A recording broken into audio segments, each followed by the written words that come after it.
Hey! It's Friday. It's 8 p.m. Pacific Standard Time. We've rolled through another week. We've beaten the grind, and we have just 2 days of freedom rolled out ahead of us. So it's time to unwind. It's time to chill. It's time to crack open a cold one. And it's time for the Mindset Friday Night Howl. Let's get this started.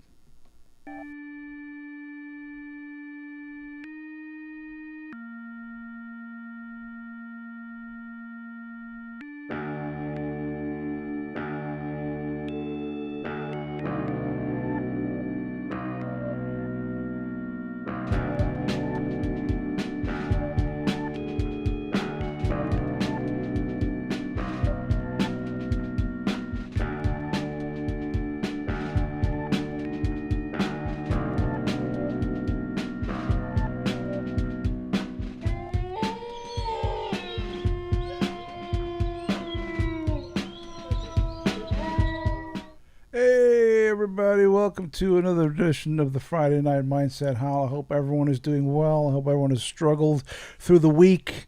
And here we are, we've made it. How's it going? There's people popping up in the chat room.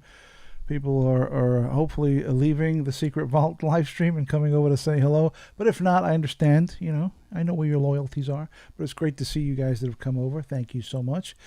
And here we go once again with another Friday Night Live. It's getting a bit of a tradition, right? Every Friday I sit down, stare into a camera and talk into a microphone and say hello to you people. So hello. How are you? I'm just wondering if regular listeners, or regular viewers rather, are noticing anything different that you might see, anything different going on. Have you noticed? I don't know. Maybe things will start to become apparent as we move through the show. I'm hoping you'll notice something different. look behind me. there you go. All right, so let's get this started. As in the Mindset Friday Night Howl tradition, something we do every week to get the show started. I grab my British pint glass, which was liberated from a British pub, or a Welsh pub rather. And last week I told the story where I'm going on a circular beer motion, where I start from my beloved 805 and then I move around different brands of beer until I come right back and land right back where I started, 805. And if you look at a circle, I start here, and I've gone around, so I'm about here. So if this is 805, I'm getting very close for the circle to be complete. When I left you, I was but the learner. Now I am the master. So this week, I went into the market with my trolley. And if you remember last week, I made that video. I almost made one today, but I decided not to. I came very close to pulling out my phone and making a nice little video for you guys, but I didn't. And the reason I didn't is because it would have been very similar. It's got to be different. I don't want to do the same thing all over again. But speaking of drinking and doing the same thing all over again, this week I am back on the Blue Moon. And the main reason I went back onto the Blue Moon is because these are incredibly refreshing. I have to say that. So let's crack this open. Let's get the wheels turning here. Got my glass. Got my beer. Let's pour that in there. Delicious. There we go. Get the last little dribbles plopping in there. And I do need to grab another bottle so I can finish the illusion of having a real pint, so to speak. So there we go. Twist off caps. Look at the twist. These are the greatest beer inventions ever since they invented beers. Is a twist off cap instead of using a bottle opener. I actually brought my bottle opener just in case, because I know last week I forgot it. So we'll fill that up. Look at this. Oh my God. It is a thing of beauty. So I hope everyone has their beverage of choice lined up and ready to go. Hopefully you have your beer, your liquor, your coffee, your tea, your Coke, your soda, your Dr. Pepper, your whatever it is you're drinking. I hope you have it in your hands right now because I'm about to say, cheers, my dear.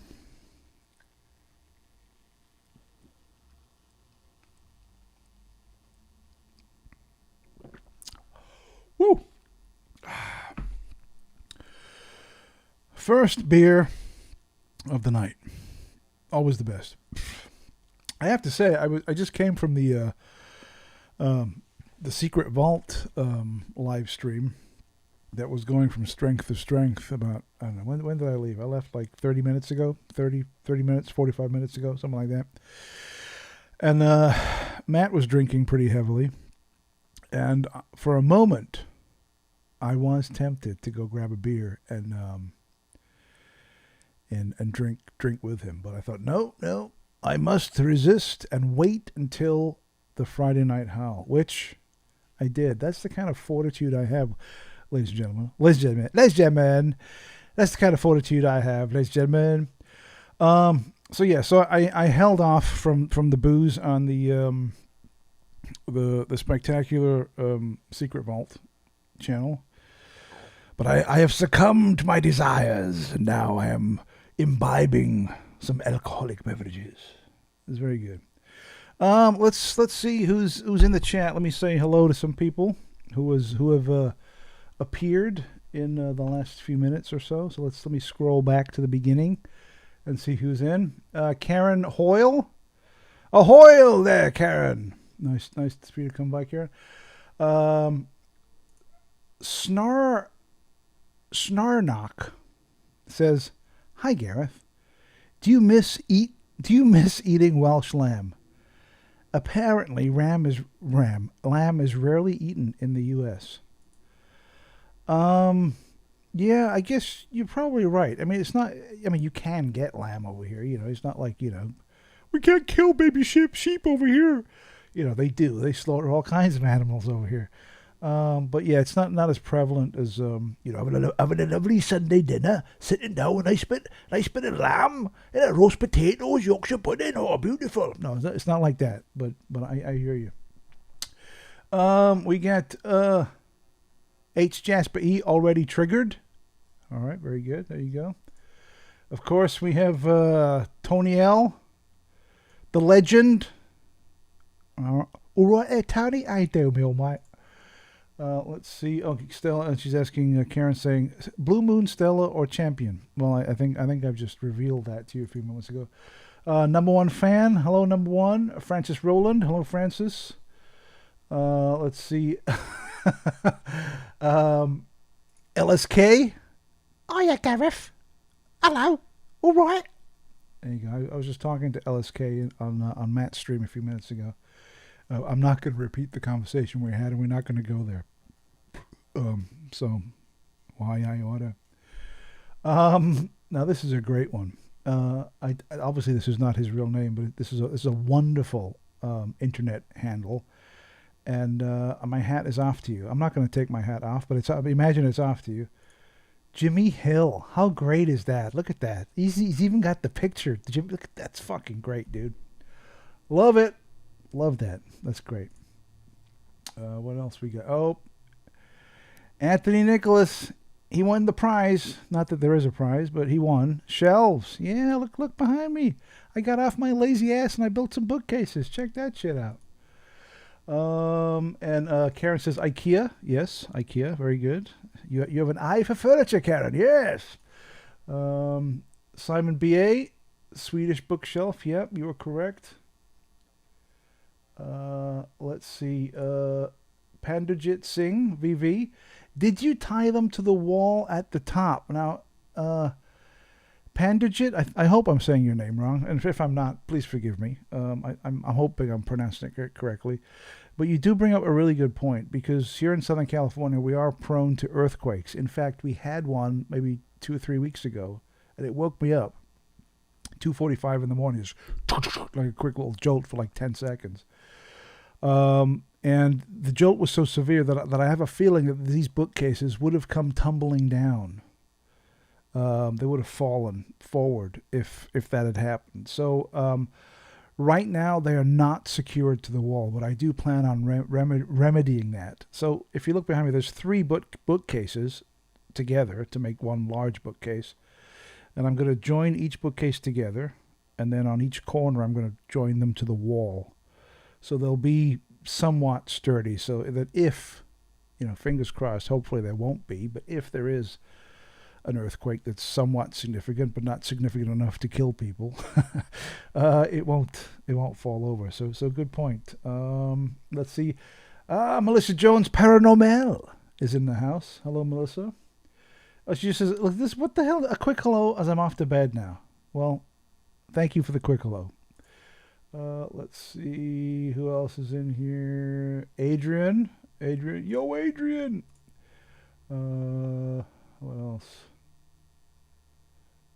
It's not really a trolley. Panjadit Jeet is talking about the trolley, California. It's a buggy where I am. Are you talking about like when I went to the market to get beer and I'm pushing the trolley? Is that what you're talking about? The video from last week? I'm guessing. I don't know. Who else is in here? Adrian. Natalie, Lucy, Alice. Natalie, are you the Nancy, Lucy, Alice that was in Matt's channel? If you are, hello again. Nice to see you. Valhalla and Dragon. Hey Simon. Hi Valhalla and Dragon. Who else we got in here? Looking for some new names. They're having a good old chin wagging there. Chatting away. There you go. I think that's all we've got in the chat so far, but maybe that'll change as more people start to appear. I've noticed that a lot of people will watch the stream. They'll tune in and they'll watch it, but they will not participate in the chat, which is fair enough. Because I do that a lot too. Like there's a bunch of live streams that I'll hop in, and I'll watch it. But it's very rare for me to jump into the chat and start asking questions, unless there's a good conversation being had that I'm like, oh, I have something I want to contribute. I want to add to that, so I'll hop in then. But for the most part, I'll just watch the watch the stream. There's a stream that I occasionally watch, and I don't know if you're guys familiar with this. Because if you know me from watching the stream or from Mindset Central and Mindset Podcast and all that stuff, hang on, let me put my finger on the bottom. There we go. And don't forget to subscribe, guys. If you're not already a subscriber to the Mindset Central channel, please hit that subscribe button, smash the like button, do all that good stuff, and help me grow the channel. Just to hit the button. It literally takes less than 3 seconds of your incredibly busy lives to click that button. So please do so. And I've lost my train of thought now. I was just going to talk about something really enlightening and fascinating, but it's gone out of my head because I hit the subscribe button. But hit subscribe. What was I talking about? Yeah. Oh, yeah. As you know, I'm very much into weird stuff and the paranormal and crazy stuff and things. And there's a couple of streams that I occasionally will tune into. I'm not an avid watcher, but I do jump in every once in a while.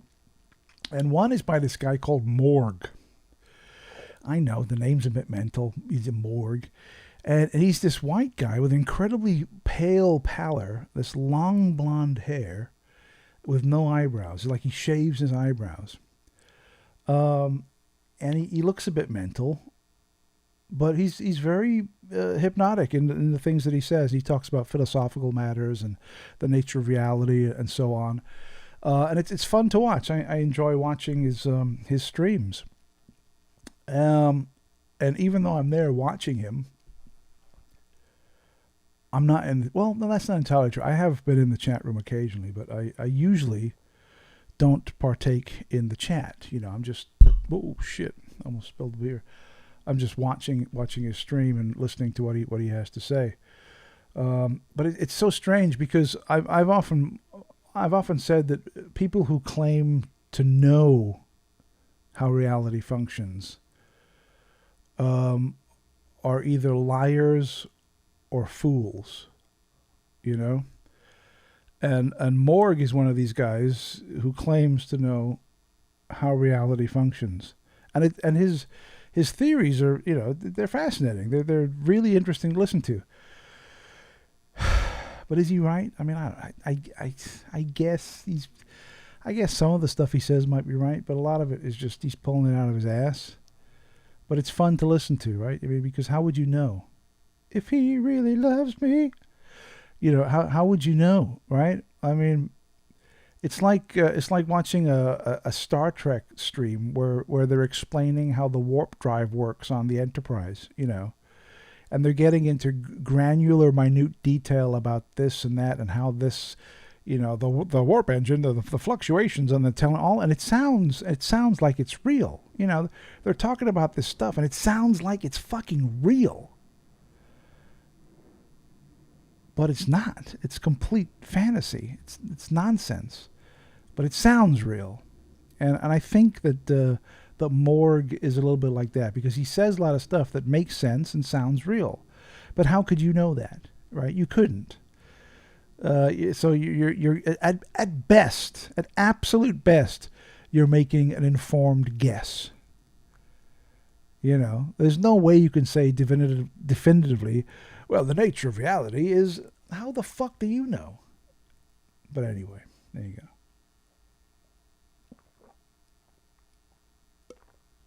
go. I'm glad Karen got my Whitney Houston joke there. Yeah. Isn't it crazy that Whitney Houston is dead? It's such a trip. There's certain celebrities that have died, and it doesn't feel like they're dead. Do you know what I mean?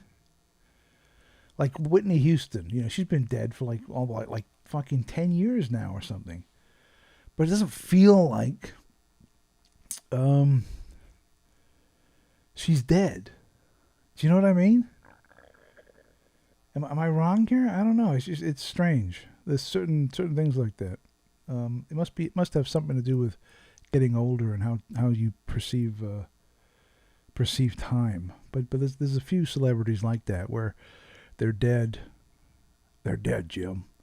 But it doesn't feel like they actually are.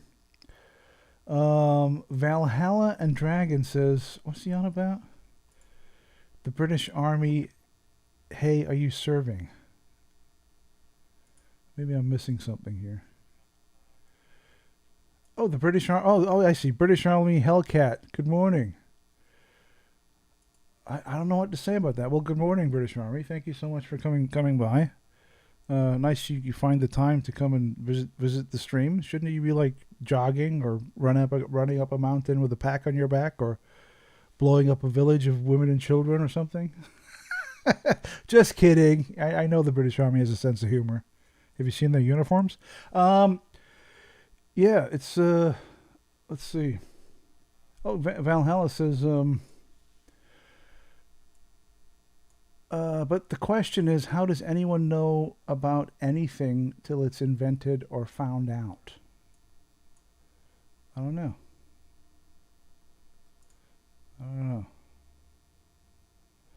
Is Frank in the house? You're saying about Frank Triggs. Is he in there? I don't see him.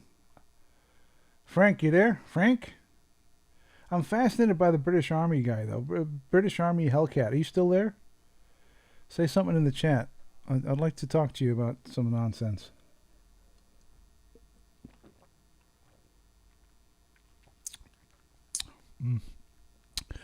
Oh, there's Frank. Frank says, Whitney's voice range was exceptional. I'm glad that Frank used the word was, even though we don't think that she's dead. Pandajit says middle stack, top shelf, left side. What are those yellow and black magazines? So he's looking at it. So top shelf. Is that this side? Left, that side?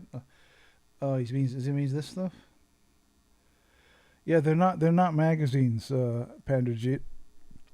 They're well, I can go grab one and show you. You want me to go grab? You want me to go grab? I'll go grab one. Hold on. I'll be back in a minute.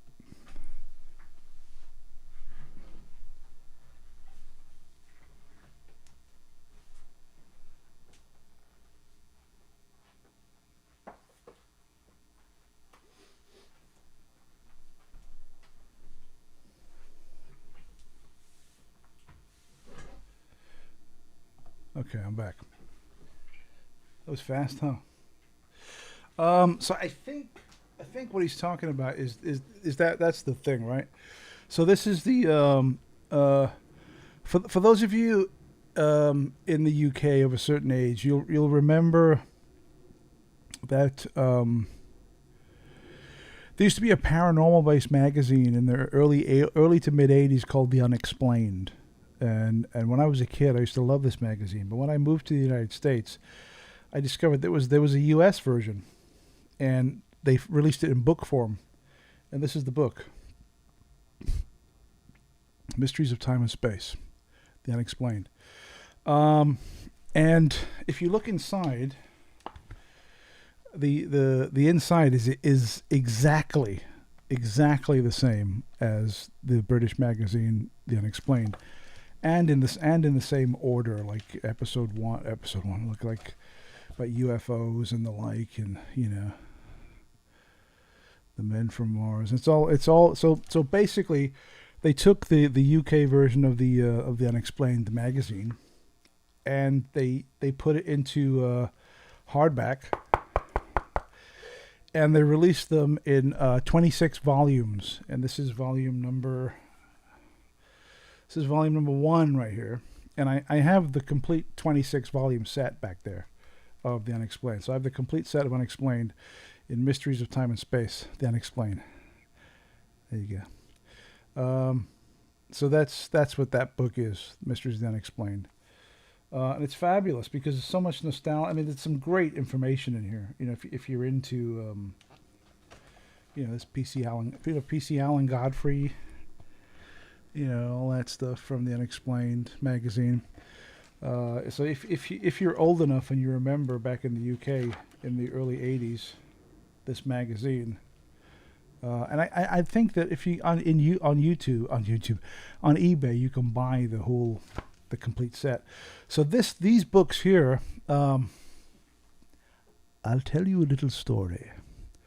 So what happened the other day was, this was several years ago. There's a thing in the UK called in the US called Craigslist. I think it's in the UK also. It's where you can go to buy and sell stuff.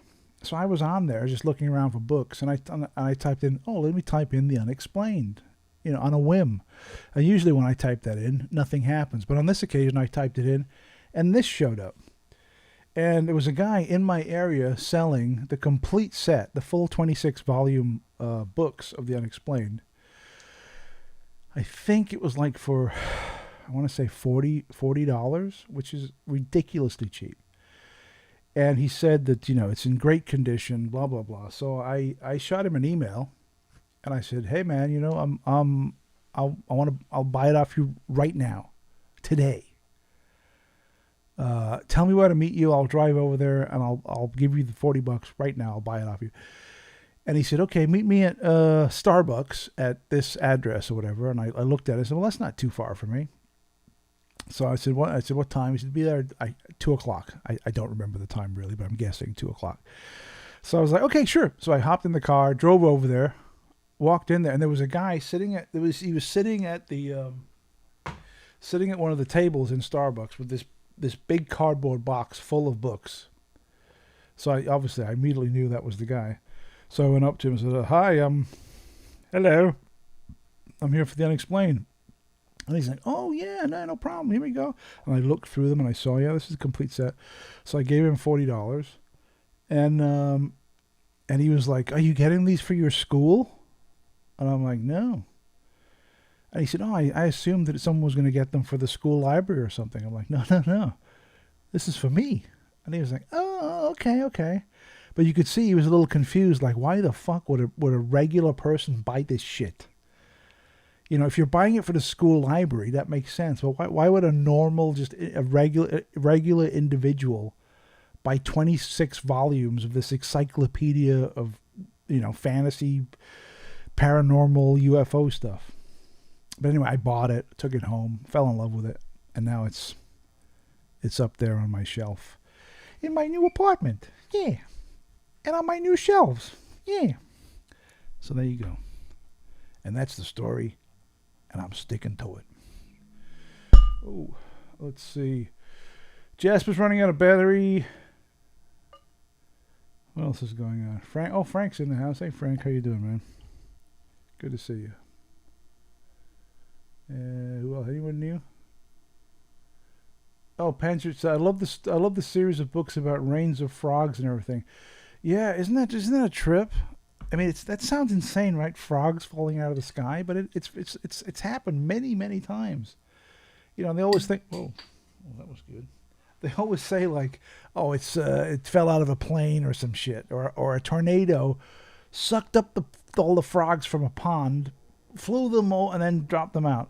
And I'm like, yeah, I don't know. That sounds a bit mental to me. I don't know. But what do I know? I ain't no scientist. You know? So yeah, let's see. Bill Deacon. Bill Deacon says, "Hey Gareth, I just found your channel. Welcome, Bill. Thank you for coming by, man. Appreciate it. Don't forget to subscribe." But yeah, thank you, Bill. Thank you for swinging by. Really appreciate it. Good you stumbled across probably the greatest channel on YouTube. That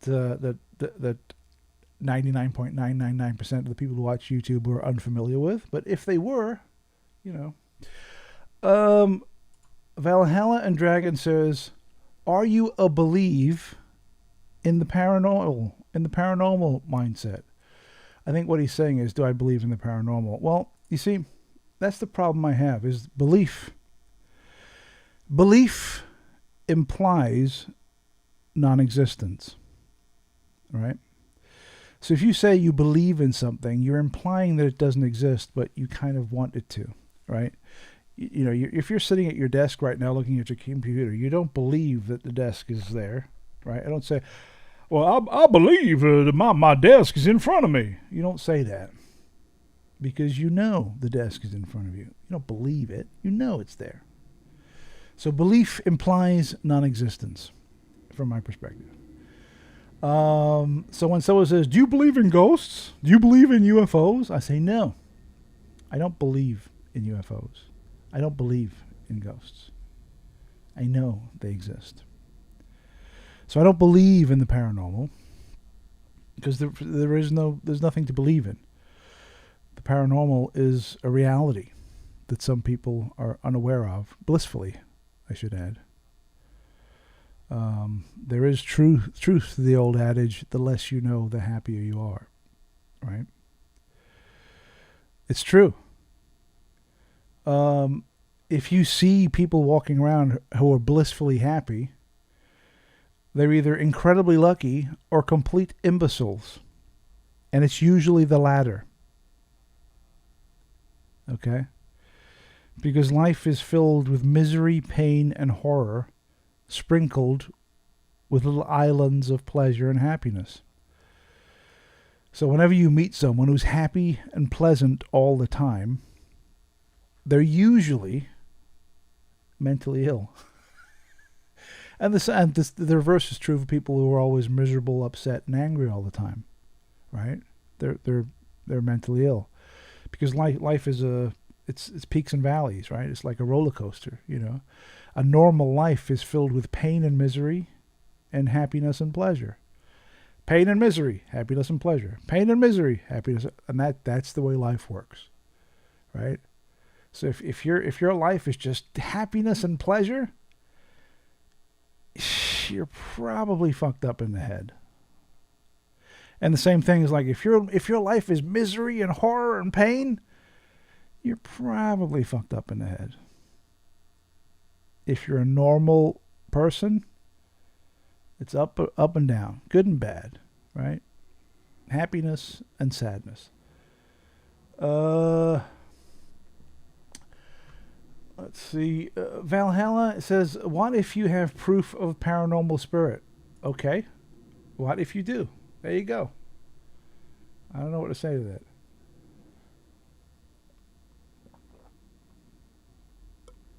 I do not know what to say with it. Oh, by the way, I should mention, we're getting excuse me, we're getting very close to the premiere of Mindset Mornings. I'm hoping to have it up and running within the next month, within the next few weeks. If you guys are not unaware, if you haven't been watching, or I think I've mentioned it on other streams, I'm going to be doing a daily live stream. Every day I'm going to be stuck here in front of this camera and this microphone yapping to you for approximately an hour and a half every day. What a fucking mental case I am, huh? But we'll see. It'll be the grand experiment. I'm going to try it for as long as I can. Till I either get sick of it, tired, or no one's watching. If I don't get sick of it, tired, and people are watching, then this could go on for a long time. I'll give you a quick outline. It's going to be Monday through Friday. I'm not going to do it on the weekends. If I did, I'd be a lunatic. I'll be doing it Monday through Friday. 6 a.m. Pacific Standard Time, right? Which I think is like 2 p.m. in the UK. And I'll be sitting here with the biggest mug of steaming hot coffee humanly imaginable. And I'll be talking about all manner of things as I get my day started and get the wheels turning and shit happening so I can get out the door and get to work. And you guys will be keeping me company, hopefully. You'll swing by and say hello and enjoy the stream. And I'll have guests occasionally. I've talked to Percy. Percy said he's going to swing by every once in a while. So I can say, and now let's go to Percy for the weather. We'll shoot over to Percy and he'll be like, well, it's kind of warm out there today and blah, blah, blah, and so on. But yeah, that's coming up. Every day, a mindset fucking live stream every day. And I think it'll be fun. I'm excited. I think it'll be good. I've got the graphics. I'm working on the intro. I got the music. It's all coming together. We just got to give it time. Spock. So yeah, that'll be coming out probably within the next 3 to 4 weeks. Probably within the next month. Number one fan says 2 p.m. is better than 4 a.m. There you go. I agree.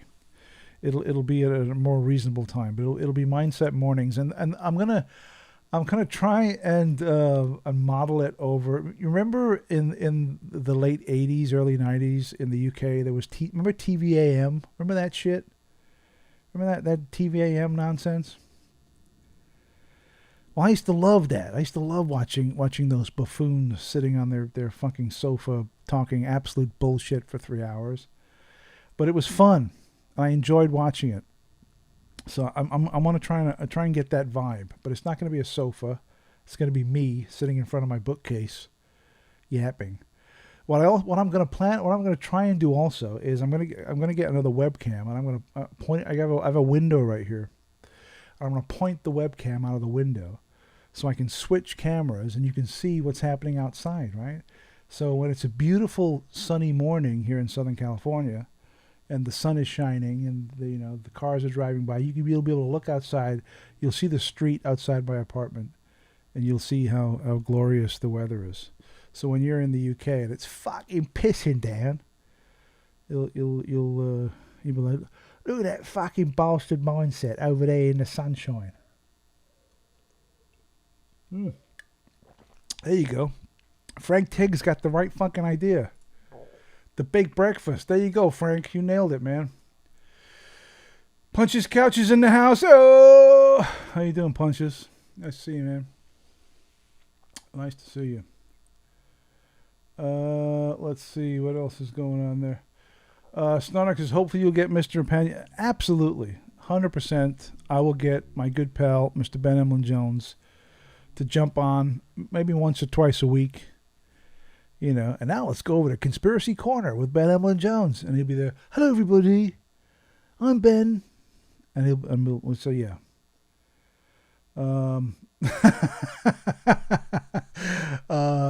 Whack-a-day. Remember that? Timmy Mallet? Remember that fucking mental case? Timmy Mallet. Oh my God, there's some memories. What was that game he did with the where he'd bash the kids on the head?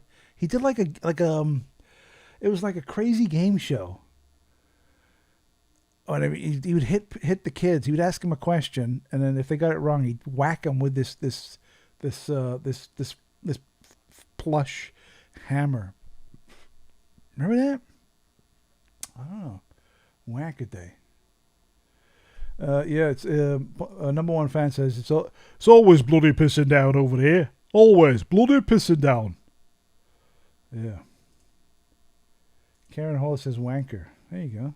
Nice one, Karen. Everyone posts a swear word. There's Anthony. Anthony goes like this. Oh, yes. What'd you say, Anthony? Oh, yes. There you go. There you go. Timmy Mallet got done for not. Are you serious? No. Timmy Mallet was was fiddling with kids? No, no, that can't be. There we go. Jimmy Hill is nailing it once again. Mallet's Mallet. That's what it was. I remember that. Yeah.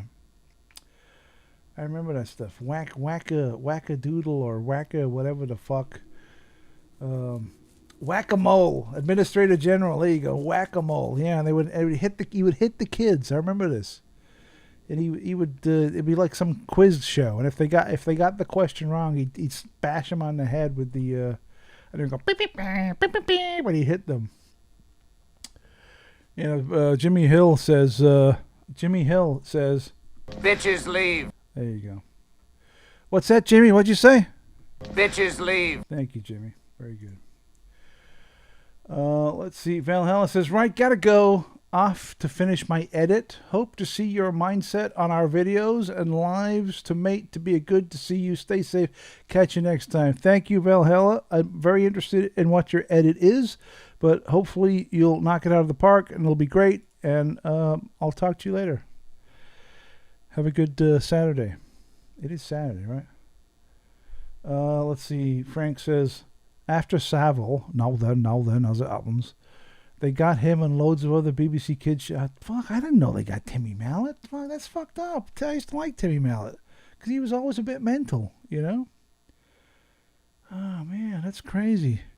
Okay, Anthony Nicholas wants to get in on the action. Boss. There you go. You all right? What'd you say, Anthony? Boss. There you go. Got it. Very good. For those of you asking where Percy is still in Mexico. He's still over there having a good old time, lounging on the beaches, drinking margaritas in the beautiful sunshine, in the gorgeous beaches. But he hopefully will be back. We'll be back next week. Hopefully. You know what? Let me text him right now and say, you know what, dude? You got a phone? I should text him and say, dude, you got a phone, you got internet, hop on the stream for 10 minutes just to say hello to everyone. Let me text him, see what he says. So what should I type? Anyone got any hints? What am I going to type? I'll type, hello, Percy. Hello, man. On the stream, wondering...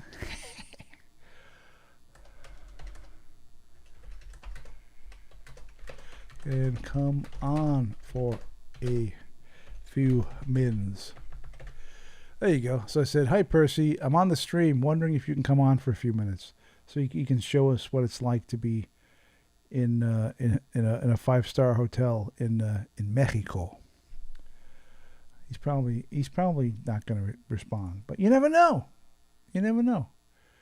Percy might respond. We'll see. And Anthony Nicholas says, oh, yes. There you go. But yeah, I have spoken to Percy a couple of times while he's been in Mexico, and it seems like he's having a great old time. But he will be back. He'll be back next week. Snarnock says he's looking forward to Percy's military anecdotes. Yeah, anecdotes rather. At Stuart Hall, it's a no way, dude. Come on. Says. Now then, as it happens. Yeah, Percy does have a lot of really good military anecdotes. Next week, when he comes back, remind me, in case I forget, to get him to tell the story of when they did like the poison gas test. He told me this story a few years ago, and it's fucking spectacular. So when he comes back on next week, if I forget, someone in the chat, type in and remind me of to tell him to tell the story, because it's a great great story. Jimmy, where's Jimmy Hill? There's Jimmy Hill says. There you go.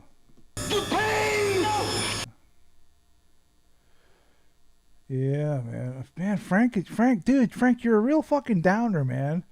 All of these saying like Arthur C. Clarke in Thailand because of charges and holy shit, are all these motherfuckers up to no good with kids and stuff? That's very disturbing, dude. Very disturbing. But I know you're right about like Arthur C. Clarke. I know that. I know you're right about Jimmy Savile, now then, and all these. I know that. But I don't know about Timmy Mallet. I don't think Timmy Mallet has been done for fucking with kids. I don't think that's true. I don't think. Karen says, "Are those books or DVDs on the shelves?"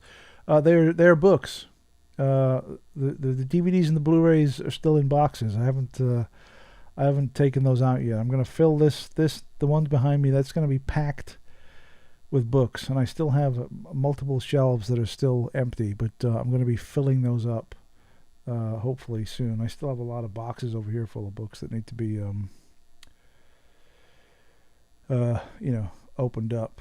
But I've got, if you remember last week, right behind my head right here there was like boxes up to like, this up to here somewhere. There was a bunch of boxes. Well, those are all gone, right? Because I was able to get rid of those. I would open the boxes, throw them in the shelves, but I still have more. But and you'll notice over the next couple of weeks as you tune in to the Friday Night Howl, the bookcase behind me will wrap. It'll be full. There'll be right now there's spaces, but we'll come to a point where there will be no spaces. It'll just be fucking solid from top to bottom. Solid books, Let's see. You're talking about Gary Glitter and fucking Rolf Harris. Yeah, Rolf Harris, Gary Glitter. Exposing your books is brave. Why is it brave, Panderjit? Why is it brave to expose my books? I'm not sure. Fred Talbot got nonstop. Oh yeah, he was the weather guy, right? Wasn't he the weather guy? I remember Fred was I remember that dude. He was the weather guy on fucking This Morning, right? Am I wrong? Tell me if I'm wrong. I don't know. It's been a long time. Oh, dude. Snarks. What do you think, dude? Is that book a fucking game changer or what? That book, when I read that book in the 90s, that shit blew my mind. It was amazing. Are you digging it? Are you really? David Lee Travis? No, David Lee Travis was acquitted. Come on, Anthony, get it right. Are you digging the Gods of Eden? It's a classic. It literally is a fucking classic. I could recommend a lot of books actually.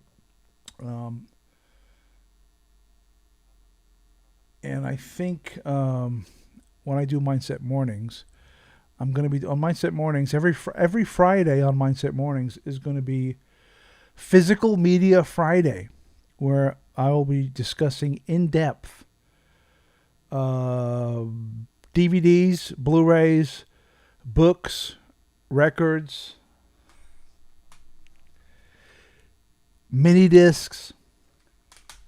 Anything physical media, I will be talking about on every Friday on Mindset Mornings. Mindset Mornings will be Physical Media Friday. So lock that into your calendars if you're into physical media as much as I am. Crazy John has not appeared. He's probably still over on Matthew Williams' channel yapping away about all kinds of bullshit. But hopefully he'll pop up because I do have a Blu-ray that I wanted to talk to Crazy John, because Crazy John is a man after my own heart. He collects DVDs and Blu-rays.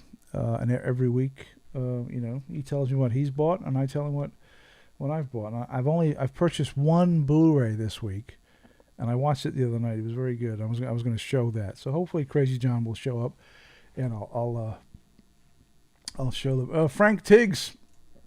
Frank is also a man after my own heart. I have hundreds of books in boxes, nowhere to put them. I know the feeling. Oh yes. I know the feeling, Frank. But now that I'm in my own apartment, I can do whatever the fuck I want to do. When I was in the house with the wife and the kids, it was a whole different deal.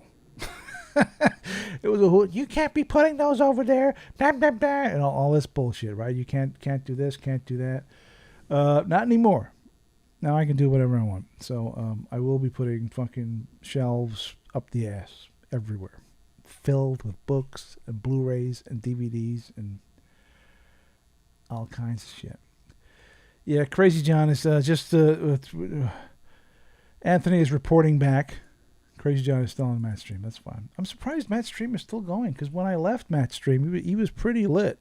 He was pretty fucking, he'd been drinking quite heavily. Speaking of drinking, I need to open another beer. Hopefully you guys are keeping up with the beer. There you go. Don't forget to subscribe, guys. I hit the subscribe button, but as you can see, I'm a little busy doing something else. There we go. Let's go top that up.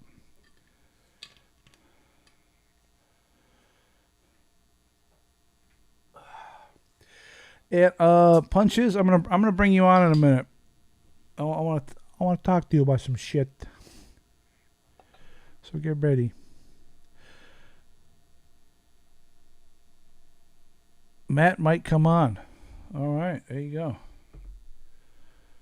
Let's see. Oh, Crazy John is on, so that means Matt's stream is bitten the dust. One of the radios in my truck. Matt can go, Gadget, go. Go, Gadget, go. All right, let me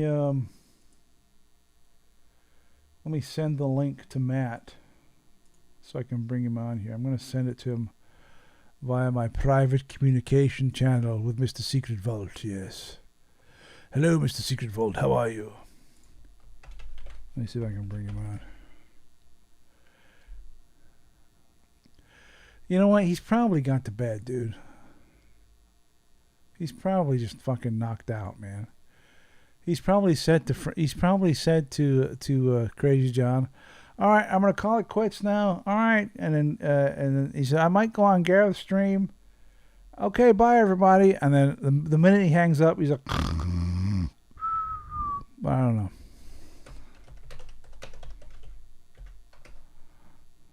Let's see. All right, well, we'll see. Maybe he will. Maybe he won't. I don't know. WW2 Army radios. Let's see. Crazy John is on. Frank Tig says, Matt is proper pissed and on caffeine tablets. You have a way with words there, boy. I don't know. Matt is always welcome on the stream, but I don't think he'll come over.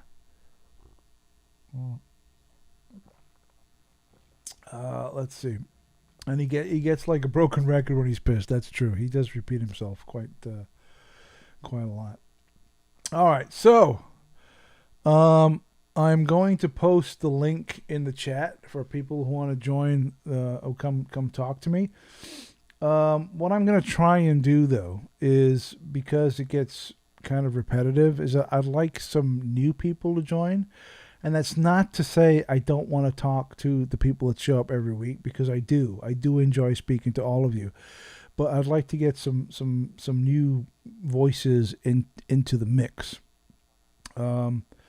So as I say previously, only 5 people on the stream. No more. I can only take 5. You got to have a webcam. You got to have a microphone. And you got to be interesting. If you can do those 3 things, webcam, microphone, interesting, you can stick around. We'll chat. We'll shoot the shit. And we'll have a good time. If you can't do those 3 things and you join, I will probably hang up on your ass. But let's see. All right, here we go. I am posting the link now. I need my headphones. Some people, I gotta put my. Fuck. There you go. Gotta put my headphones on. Otherwise, I won't be able to hear you guys when you join, if you join.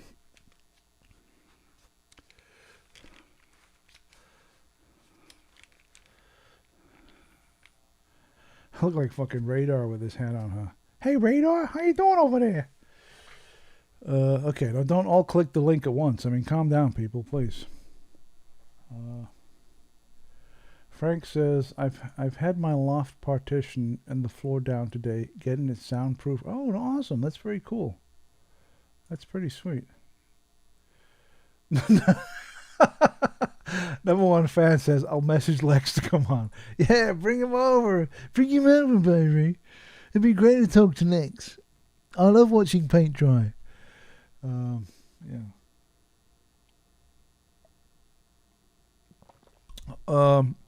Punches, hit the button, dude. Come on, what's the matter with you?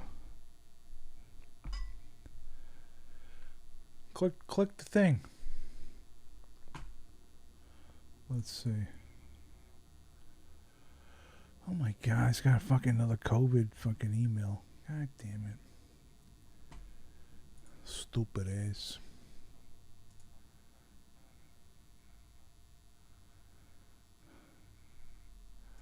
All right, well, we'll leave it at that then. Administrator General says he's coming. Hey, we don't want to get sexual, okay? Let's see. John Boy is coming in. There he is. Hey, Yeah. Hey, John Boy, hang on. Let me fix this. I got to get this going right. Jesus, like, hold on, man. What's going on here? Hold on. I got you double here. Like, hold on, there we go. Hang on. There you go. Hey, calm down. Whoa. Hey. Whoa, what's going on? What are you doing, like? I'm trying to fix this. Who else is coming on now? Who There else he are we- is. There's... Hey, Johnny, how you doing over there? Hey, what's happening, like? So you finally bailed from the secret vault. Well, Matt's probably coming over in a minute. He did say we did bail off there really fast. He's not coming over. We got. He was philosophizing at the end, so it was quite interesting. Like, Well, Anthony Nichols came over, but as you can see, we got a blank screen right there, so I'm gonna hang up on him. Tony L's on it again, is he? Tony L coming at you. So what's been happening, John? I wanted to show you a Blu-ray I got. I got a couple of Blu-rays, so you show me yours first, let me show you mine first, because I only got one. One. Okay. And I got and you can show me yours. So I got. Hang on, let me get rid of this Administrator General thing. I got as you know, I love horror movies and I love classic horror movies. So this week I purchased Captain Kronos. Vampire Hunter on Blu-ray. Lovely film. Look at this. Great film. Yeah, I watched it last night, and it's stupid nonsense and it's bullshit, but it was a lot of fun. Wow. It was, it's one of those dopey retard movies that are just great fun to watch. Dopey retard food. Let's have a look. So we got some more people. We got who's this guy? I don't know who this is. Who's this? Hang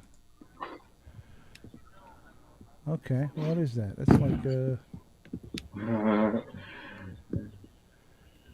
okay, that's like a hand. All right, let's start the count. Let's start the countdown before I hang up on this fucking fool. What is that? All right, and is he giving us I think it's Matthew Williams. It's got to be Matthew Williams. It's got to be.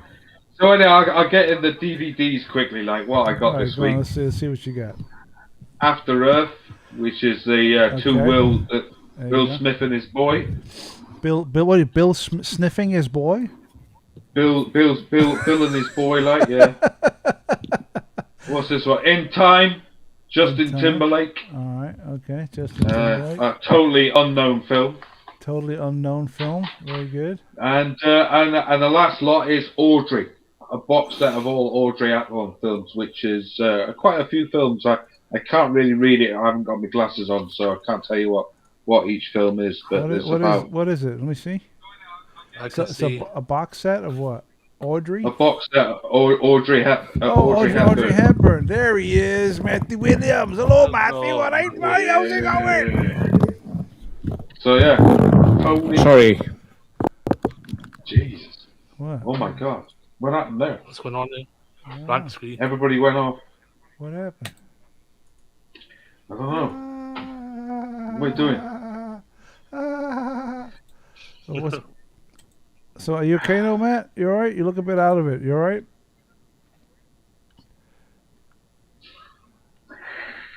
I'm right there. Did you take your melatonin? What's going on over there? So is Punches coming on, or is I don't know. I've asked Punches to come on, but he's not. There you I go. think he said Go ahead. something about his internet. Eat it. There you go. Oh, sorry. So how many hours have you been up, Matt? How long have you been conscious? My ears are going now. Are you giving John a run for his money? I don't know now. It's a weird live thing. It's just like all in the middle of the screen. It's like a little box in the middle of the screen. It's like a little box in the screen, isn't it? There we go. It's like Hey, I don't know. Hey, Matt, have you met Anthony Nichols from Port Talbot? No. I spoke to. Should I know Spoke you? to. He's right there. I spoke to a couple of Okay. times. All right, we got someone very special joining us right now. Hang on, let me bring him in. Oh, there he is. Look at this. There he is. It's Percy. What up? What up, Percy? How you doing, man? See, How's Mexico? the man's in Mexico. I've been drinking a lot of tequila and sitting in the sun Tequila. all day, so I am. From the pretty man faded. the man who doesn't drink. The man who doesn't drink is actually I Stevie. told you I only drink tequila. Tequila. What's going on, fellas? Yo, you been smoking any tree out there? Of course. smoking any weed. I always come prepared. I don't know where my fucking Did you take vape is some at over right the? now, though. Did you take some Look at over, They got over the that Oh, it's border? inside. Special strain. I of brought my Mexican vape. You vape? Trying to get. Oh, you, You took your vape? you fucked me up then, mate. Who I was did? just getting it Yeah. right, and you fucking You flipped my fuck- you- screen. You fucking cunt. I said you what? I said you fucking cunt. You fucking Ah, What cunt. said- are you guys up to? So we're yapping. said take the We're nose We're off. talking away. We got John over there who's been up for like 3 days. We got right, we got yeah. Matthew Williams who is drunk off his ass and showing us his mouth and his tongue. And we got Great. Tony L over there who's Tony L. There you go. Tony L. Who hasn't got his Nice. Darth Vader costume on this week? Not yet. Sorry. So, dude, how's No, Mexico? What's been happening? Yeah, what are you getting up to, Matt? it's been awesome, dude. It's just I'm not in any like capacity to rattle off what I've been doing. What I you just been hopped doing? on really quick to say what's up. We're gonna go ahead and get into that in a couple weeks once I'm back. I won't be Oh, on yeah. next Friday. Will you be on next week? Traveling, so Will you be on next week or no? yeah, no, I won't. I will not. This will be the Nope, following nope, week. Nope, I will be on the following week. After All right, that. dude. We Yep. look forward to having you back, man. Everyone's been asking where's Percy at. I'm running around the country. I knew he was in Mexico, but Yeah. yeah, keep taking the tequila, like Just keep drinking tequila and keep. keep drinking the Dude, tequila. we're staying at an all-inclusive hotel, so it fucking flows like Jesus, Oh, free yeah. booze, like here we Awesome, go. awesome. Hey, yeah. love it. Yep. All right, Percy, Way to go. dude. I'm gonna let you go because I know you're on vacation. Oh, here. But Yeah, I'm gonna leave you. I'm gonna leave you a teaser though, guys. all right, what you got? Did I pay off the fucking federale or did I end up in jail for a couple of days? Oh. Tune in 2 weeks. Oh my All God! right, 2 weeks. 2 weeks, dude. We'll find out. We can't wait See you to hear guys. that. All right, man. Have a great vacation. I'll talk to you soon. Take care, mate. Take it Peace, easy, mate. dude. Two. Later. Peace. Oh shit! I went to hang up on Percy. I hung up on fucking Right. Tony L. So, how much does cocaine cost to get across the border in Mexico Fuck now? no, I don't know, dude. There's punches. How you doing, dude? What are you Hold on, drinking? let me What you stop the got? What are you stream. drinking, punches? What you got there? We're drinking. What do I have drinking? you I don't got? have anything, man. What? What? Let's see what I got here. I got this here. I don't know if you can see that. What's that? Is that What is that? some What the strong fuck In, is Lat- what does it say? Latin what? It's a Latin fusion Fusion. guanabana. fusion. Guanabana. Guanabana. Wow. Guanabana. You know, okay, so this Guanabana. tastes exactly like what you might think Slurm from Futurama tastes like. Well, I'm you not gotta- even You joking. gotta shake it up. Have you gotta shake it yeah. up as well? Yeah, like? shake it up. It's like it's fucking Slurm, dude. So, dude, It's fucking Slurm. well, let me ask you a question. How the fuck did you come across this? You just randomly grab shit off the shelf or what? Yes. Just randomly, like, well, this I looks said, what fun. the fuck is sour That salt looks good. guanabana? This looks Gotta good. shake it up.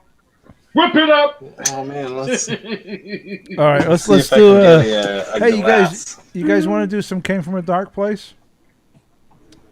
Yeah, yeah. I've missed that. I've missed that Get for a this glass. week. All right, let's do it. Let's do it. Came from a Dark Place. Let's get From a that dark going. place. Hang on, let me pull it up real quick. Ammo, calico, jackets made out of animal. Videos go viral. Fly thing you ever saw. Came from a dark place. I went from the slums to Park Place to Park Place. Front row at the Barclays. Bars. 4 seats from Beyonce.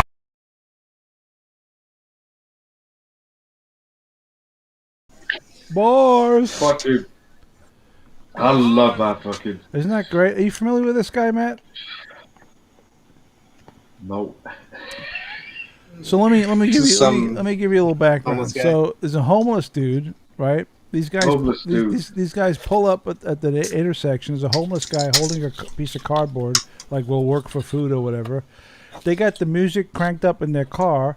This guy starts rapping Yeah, right. on the fly, and he's amazing. Look, Let's go. Ammo, calico, jackets made out of animal. Videos go viral. Fly thing you ever saw. Came from a dark place. I went from the slums to Park Place to Park Place. Front row at the Barclays. Bars. 4 seats from Beyonce. bars. Bars. Came from a dark place. Came from a dark place.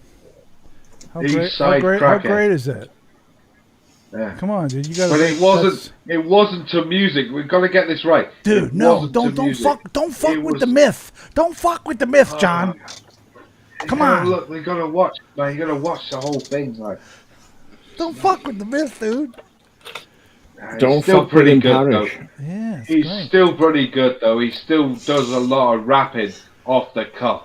Hey, For Matt. a guy who's a homeless bloke. Oh, he's tops. great. He's great, Matt. I'm getting messages Matt. in the chat saying your stream is still going. Is that What? is that intentional? I heard. Yeah, I just got a message from Very Little saying your stream is still active. Is still active. He had a black, That can't black be right. screen. That on can't be right. I think it's because you. Came from a dark place. it. Yeah. Came from a dark place. Yeah. Dark place.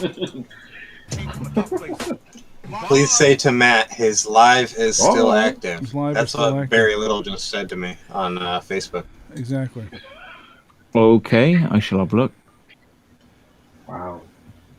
Something's not. You'll can't be- He's your mod, man. Kind of been on there on his own because I looked at it a minute ago and Yeah. it was a black screen. So a minute ago, I saw Mikey was trying to join. Mikey, All if, right. if come on over, dude. I saw you trying to join earlier. If you're still around, hop on. Oh, I see what it is. I see what it is. Yeah, Here right. he is. Here he comes. Here he comes. Here comes Mikey. Oh look, There he Mikey. is. Hey, Hey. Mikey. Mikey needs a haircut. Hey, how you doing? How's it going, guys? Get the haircut. Mikey. Get your haircut, Mike. What are you drinking there, Mike? What you got? What is that? Stella. Modelo. No, that's Modelo. Modelo. Wow. You know what time it is? It's Modelo time. That sounds- It's Modelo time. Modelo time, yeah. As you can see, What percentage is that, Mike? What percentage is it? what percentage is it? It's like 1,000%. I don't even know. It's like a 5%, I think. Probably 5%. Mike, 5%. Mike, can you stand up and show them your T-shirt? Yeah. There you go. Mike is wearing this T-shirt because Flash, it's Flash Friday. Flash Friday. Nice. Flash Friday. Here. I got a shirt that's actually more fitting than you might think. Look at this. What is it? These are animals that weren't fast enough. Roadkill. Barbecue and grill. That's pretty Randy's Roadkill Barbecue and Grill. That's pretty Randy's cool. Roadkill. Yeah. Randy's Roadkill. Mm-hmm. Randy's Roadkill. Modified. See the back of it. It's like, Randy's Roadkill because It's fast not food ain't fast enough. Yeehaw. That's great, dude. ain't fast food. It ain't fast enough. All right, so Mike's got the Modelo. What are you chugging away there, Punches? This Guan ban ad. Oh yeah, the Guan. I didn't get a chance to get to the store You because didn't get- I was all Look at the color of hooking that. my trailer up Looks to go dump the tanks, because the shitter's full. The what? The shit? Shitter's full. The shitter is full. The shitter's full. Oh, shit, full. Oh, We gotta get them down. The shitter's full. Dude, I always remember. Shitter's full. Let me tell you a story. Years ago, this is like in the late '90s. I was doing tech support on the phone. This guy, I'm trying to fix this guy's printer. This guy calls in, and he's from down south. He's like, my printer ain't working. I'm like, he says, what have you? I said, what have you done to fix? He said, I done just about everything I can do except dance on it.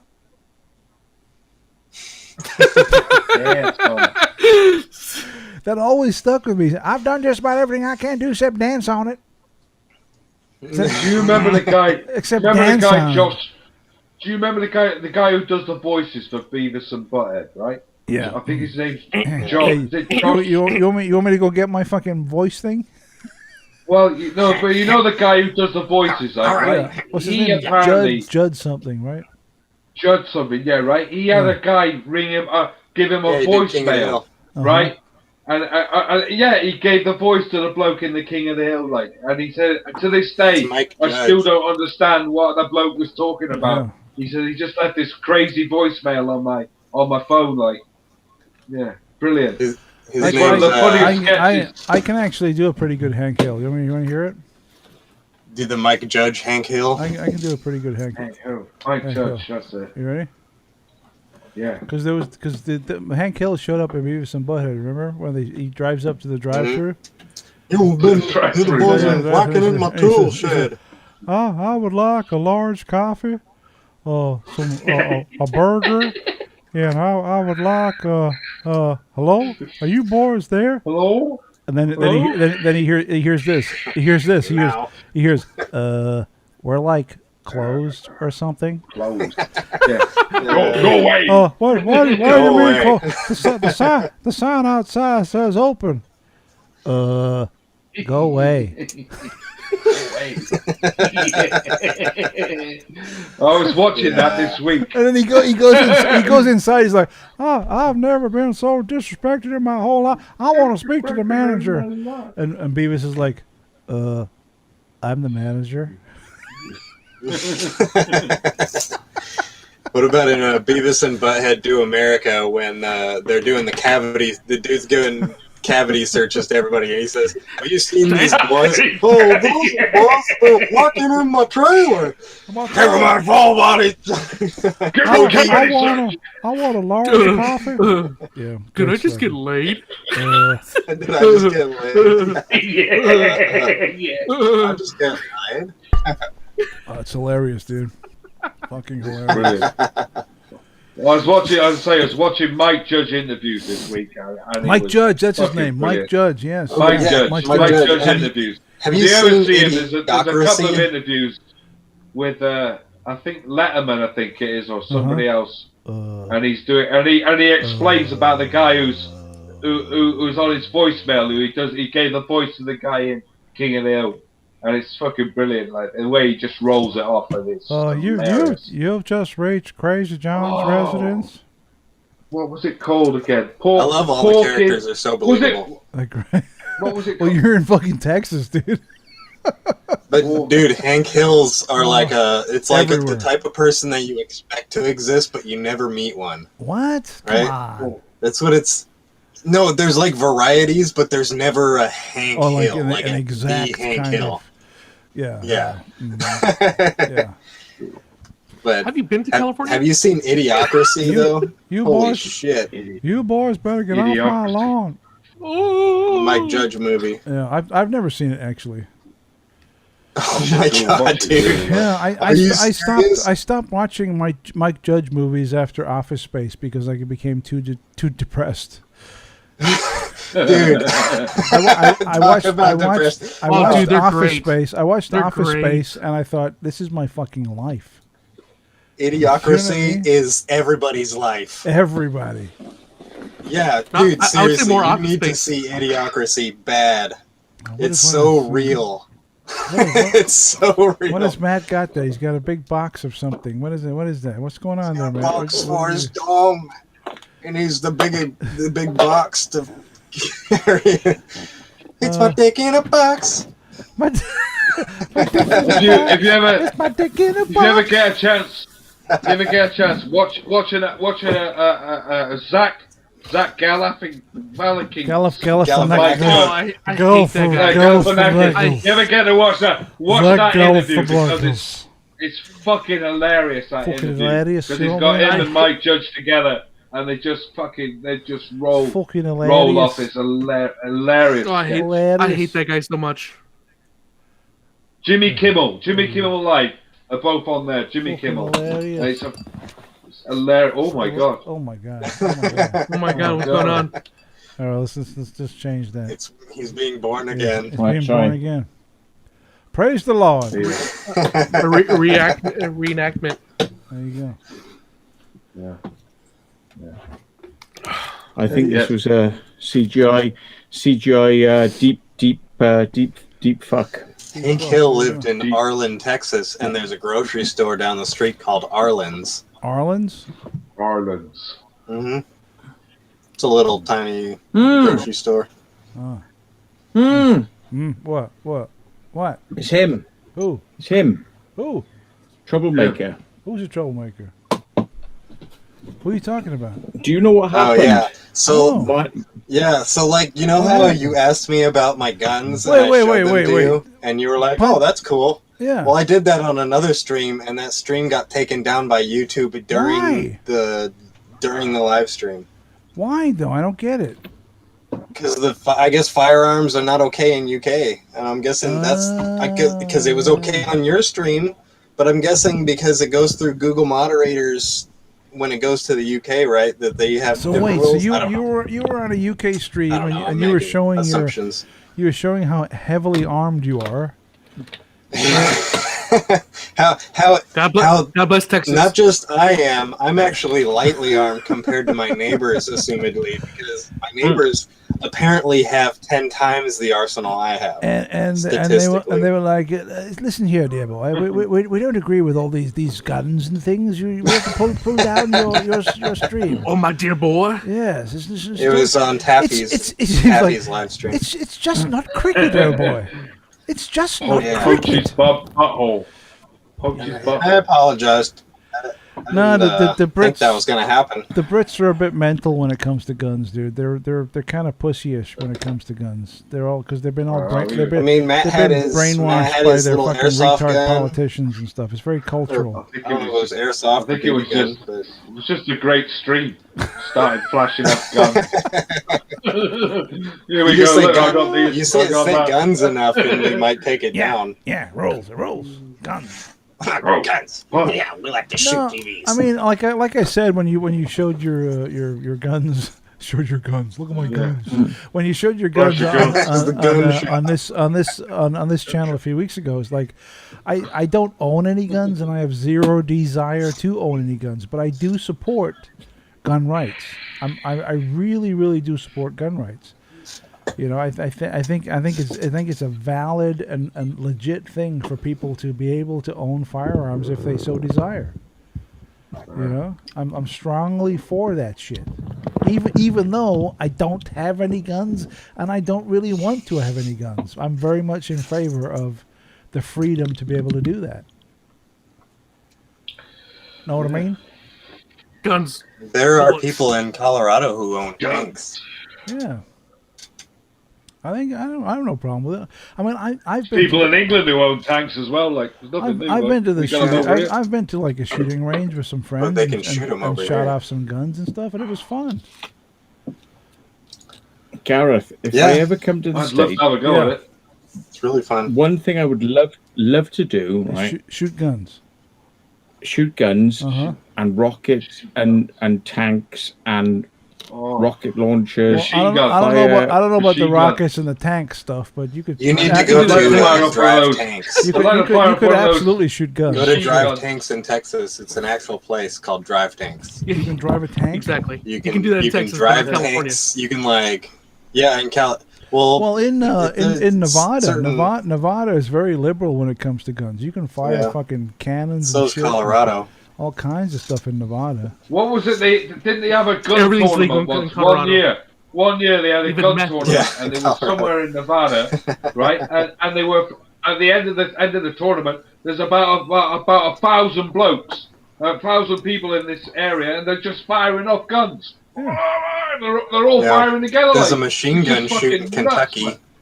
That's great. Machine gun shoot. The That's Kentucky, it, yeah. the Machine gun. Kentucky machine gun shoot is they just line up a bunch of machine guns and have like cars and shit that explode down range, and they wait until nighttime, and they have tracer Yeah, do rounds it at and night. shit. So it's just everybody's shooting against the hillside. It's really amazing. So whose stream did you pull down, Bunches? Whose was it? It was Taffy's Taffy's Taffies, stream. yeah. exploring with Taffy. Hmm. Taffy's little. It wasn't Yeah. Taffy's little adventures. Yeah, it was I the said other one. But to you. yeah. Get It your was, guns out, my man. oopsie. Next thing you know, he's like that. No, but to answer Matt's question, if you were to come to the States, shooting guns would not be a problem. Driving tanks and shit No. might be an issue. But shooting guns, if you wanted to go and blow Not if off you bring some enough fucking- money. yeah, that's true. If you want to shoot some guns, that's not a problem at all. We could totally hook that shit up, big time. Like I I said, reckon there's a if you place kind here of- in Texas it's called Drive Tanks. justification, you know, if you say like we're making a movie, Yeah. you know, surely you could have rocket launchers, tanks, Well, grenades.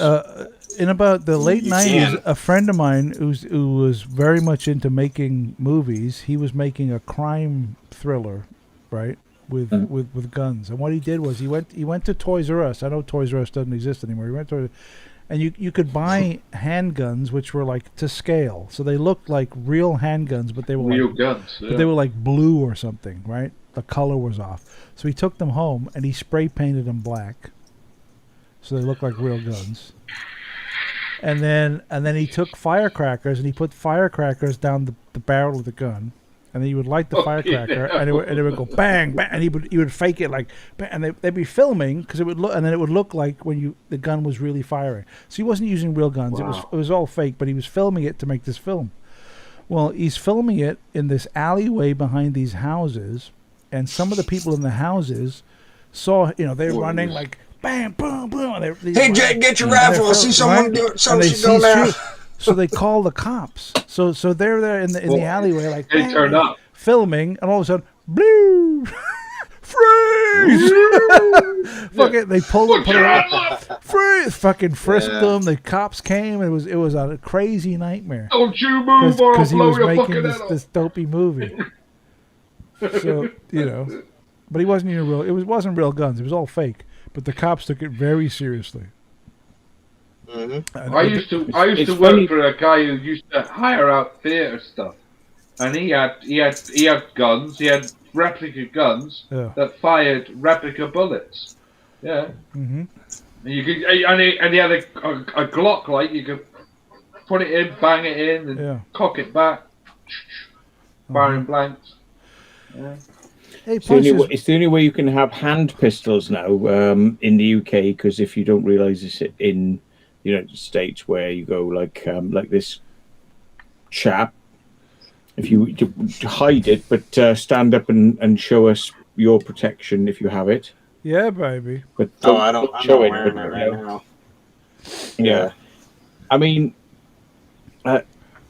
what's the problem with having a gun on a video when I can? Have I'm allowed to have it. I'm allowed to have it dedicated on to me. firing things. That's right. California, no, Texas just approved that. You don't have to have a I license take it. anymore. I take it. You've got a. They just approved a no license. Dude, it's carry. fucking bullshit, right? If people are legally allowed to conceal carry, and be armed in the street, crime goes like this. Crime. It fucking goes away. Because everybody's got teeth. Exactly. All of a sudden, Exactly. Punches. How does that work? Do you have to have a license? Even though, like here in California, you have to have a license to buy a gun. A licence. And for a while, it was ammunition as well. In Texas, is it? And you have to have a 10-day. In California, you have like a 10-day waiting period when you buy one. In Texas, how does that work when you purchase a firearm? Do you have to wait 10 days, or is it a background check or anything? No, there's a background check. You go into the store. Okay, you hold say, on. I like that. Let me just say, I need to go to the bathroom, so I'm thinking, do you guys want to continue with the conversation, or do you want some Marc Rebrulé? No, I need to go for a piss as well. I'm breaking my neck. So you want some Marc Rebrulé, and we'll continue this in okay, we'll continue this conversation after. I can hold on.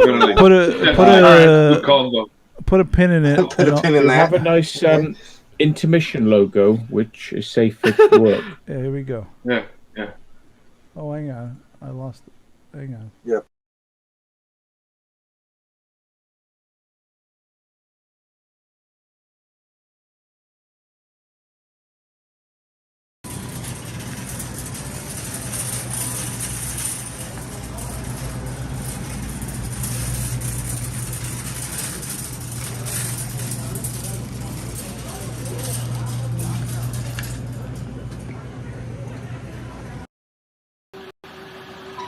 COVID has taken this year just.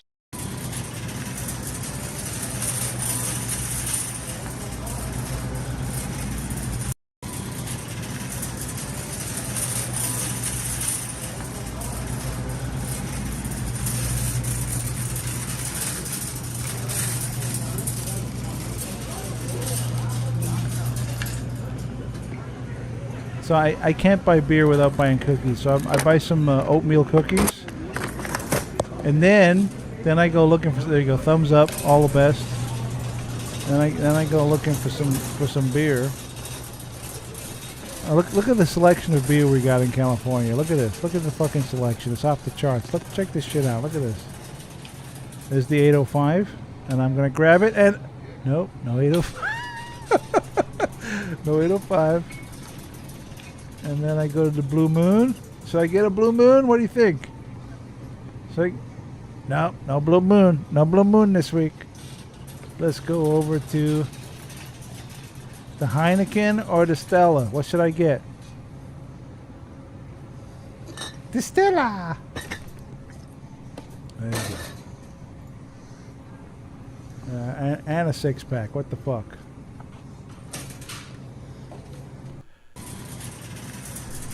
And it's on again. So that was great, huh? Wasn't that great? Cool. So I've misplaced the Marc Rebrulé file, guys. I'm sorry. I do apologize. What? I know. It's fucked up. But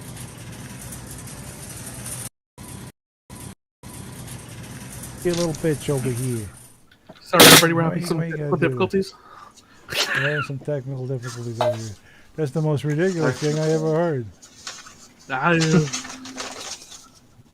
Technical There difficulties. I am. Okay, well, let's start over here. Let's get this going. There we go. Lunches, Mike. Yeah. There we are. We're all there. Okay, I really gotta go take a leak. So Punches, you're gonna answer Mike's question while I go relieve myself. wanted to I'll do show it myself this. as well. What the I'm hell? gonna What go. is that? What is that? What do you got there? Fucking, what is that? An engine? What is that?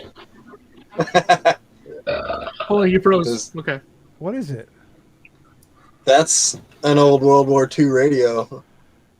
A radio. Oh, look at that. Why do you have that? My God. You probably can't read that. But why do you have that though? What's the deal with it? Why do you have that? Yeah. Okay, so the reason I have this is because my great uncle was a World War II. In World War II, he was a radio operator, Uh-huh. Wow. and he was like really, really good at it. He got the bronze. He got a bronze star for like doubling or tripling. I don't remember, like some doubling or tripling the amount of frequencies that the army could communicate with to the field troops. Does that thing work? Or Which is a pretty big deal. Does it work or is it dead? still? As far as I know, it would still work, but because it looks, I opened the top and it looks brand new on the inside. Really? Like, Wow. yeah, I mean, it's like all aluminum, and I literally found You should this. hook that shit A up. bunch of his stuff was going. Well, see, dude, I don't know if you saw this big thing on the back that made it look like an engine. Yeah, it did look like an This engine. big round thing. Yeah. Yeah. Yeah, that'll That's give you a- a nice that's a small dynamo. off Can it. you could you Yeah. bring it full screen just to see if we can get a little look on? Yeah. Well, that thing on the back, The that little thing on the tag, back I will can give you read a the nice, tag on the back. It's give you a nice made by shot. General Electric. General Electric, yeah. Whoop! Yeah. Remember when I Oh, said look this at thing's that. heavy, man? General Electric could kill you in many Wow. ways back then. Well, that thing's fucking on the back of it's quite. So deadly, this thing like. in the back is a dynamo. Dynamo, yeah. It's a dynamo, baby. Dynamo. but- Yes. Come on. Oh, fuck. Oh my god! Give me a fucking break here. I gotta its delete own that. thing, that man. dopey vid- Anyway, guys, I really gotta take a leak. Give me like 30 seconds. I'll be back. You're not the only one. Like I'm dying here. I'll be back. I'll be back. I'll be back in a minute. Give us at least give us a camera of a. Yeah. Oh look, it. Give us the camera of the radio equipment. Give us the camera Yes, of the okay. radio. Let me Okay, get I'm it up. gonna do dark Let's go. place. Here we go. Ammo, Get it closer to see calico, it. jacket made out of animal. All right. Videos go viral. Fly fiend, you ever so. throw this thing against the wall. I went from the slums to Parkland to Parkland. Front row at the Barclay. Boss. 4 seats from Beyonce. So punches. Where did you get this radio from? Or is that the actual radio, or is that the speaker box? This is the actual radio receiver. Ah. Yeah, this is the actual. I don't know if it's Yo a. yo yo. It's a lot of it's like warm. Let's go. Ammo, But calico. Jacket It's made- really everything still works. Like all the little knobs still Let's work. go. Ammo, calico. Jacket. Oh I'm kind of yeah. curious. I'm fucking this Where up. did you buy that, or did you? Yeah. Oh no, this was one of his radios. Oh, really? Yeah. This was this. I actually got this out like from his house. Oh, wow. Yeah, like it was. He died in 2007. He was 97, I think. 97. years old. 97. Wow. Wow. Yeah, I mean he was 38 years old when he In World War joined II. the war. Wow. Yeah. Oh, wow. Like Isn't so, that- he was isn't that- already an old man. But 38. That's like, isn't that too old to join the army and stuff? Like 38 is a Back bit. then, no. He was already an amateur radio enthusiast. Uh huh. Like so, Radio, ham radio. He was like yeah. he was the first ham in this town, and he spoke German fluently. Wow. So Oh, when really? World War II came, he could was it? being a radio guy and speaking German, he Speaking was German, really yeah. valuable. Just as a I'd be exactly Yeah. the Yeah. same. I'd be the same when the Klingons invade. I'd be the same. But I have more. I have actually more than just this one. I have a bunch of them. He's got a Really? he had a Plug it in. collection that was Plug it just in. There you go. plug it in. I wish I would. If Plug I, it Yeah. in, plug I it wish in. I could. Isn't It's that actually got the- wires the- poking isn't out the that back. The The Glade air freshener. Plug it in. Plug it in. Plug it in. Yeah. Plug it in. Those are the Plug it in. Plug it those are in. the wires that would leave you. Let me just remind everyone. Please subscribe to the channel if you haven't done so already. Hit the subscribe and the like and all that crazy bullshit, and join the Mindset Central channel. Subscribe. Hit the thumbs up. Blah blah blah. Yada yada. Do it now. Absolutely. Do it now. Quickly. Do it now. Do it now. Do it now. See if I can show you this thing.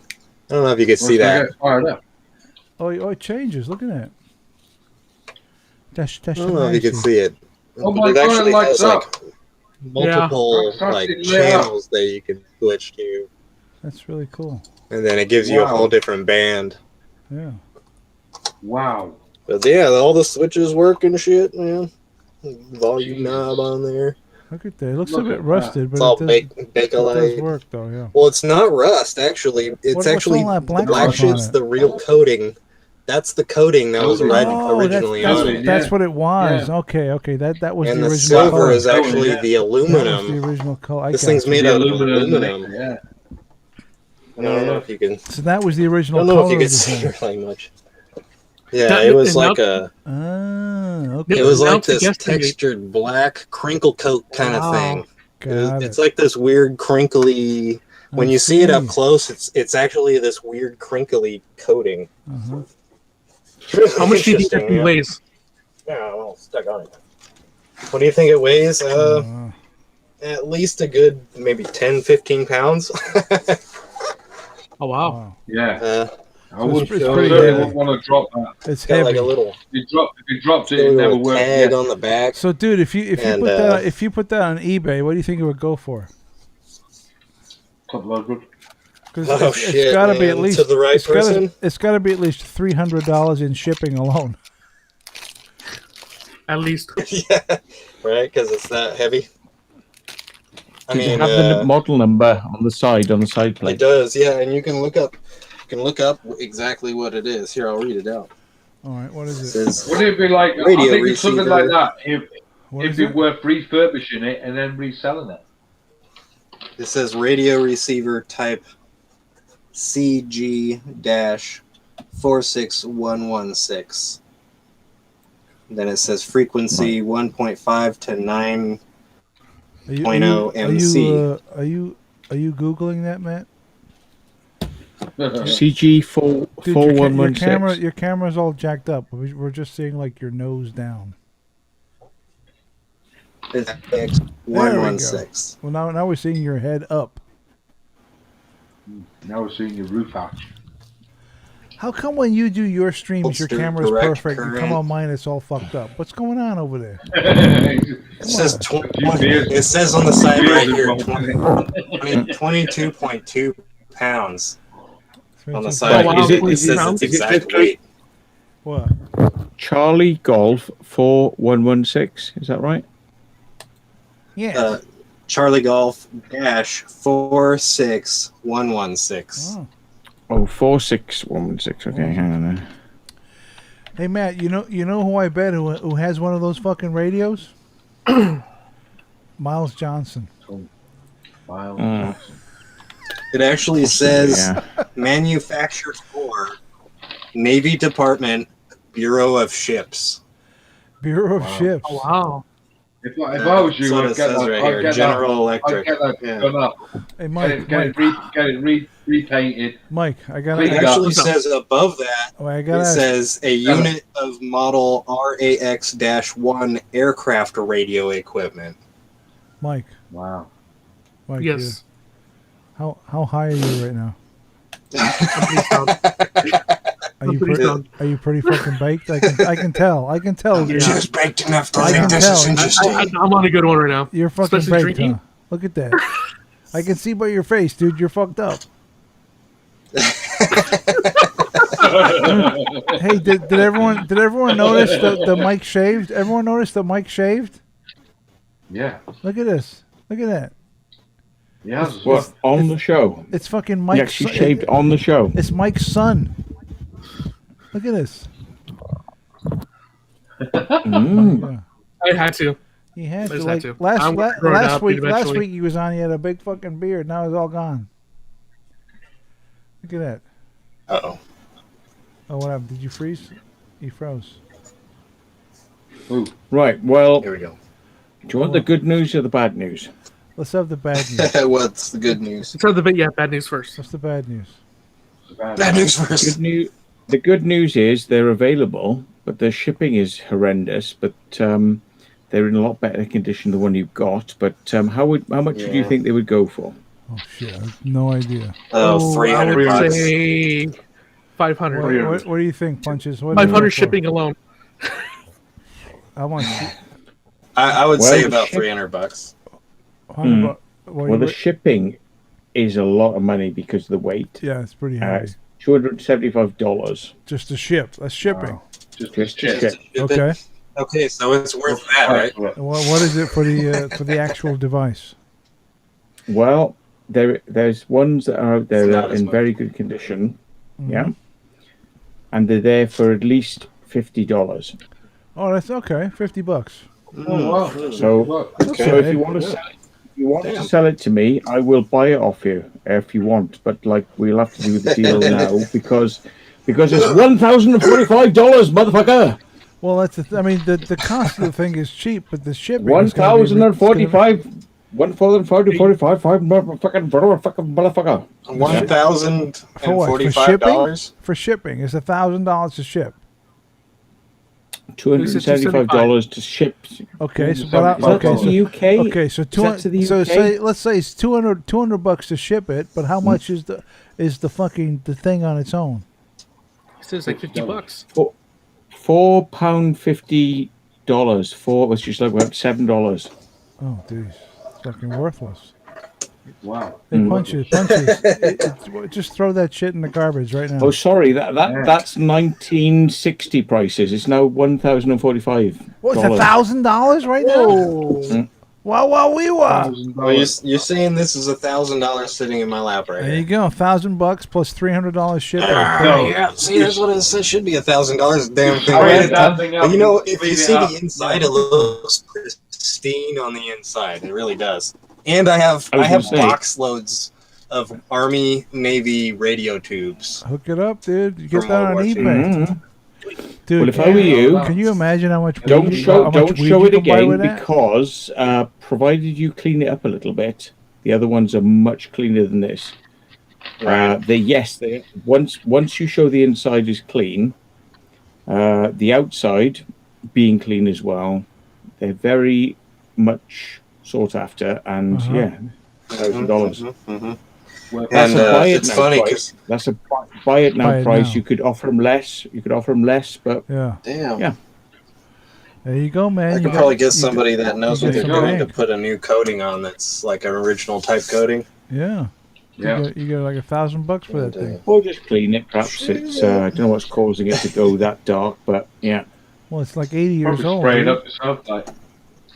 All right. Well, it's like this. Spray it. The black is I'd this clean it up crinkle yourself, coat, like. almost like Crinkle a almost coat. like a bed liner, almost type stuff.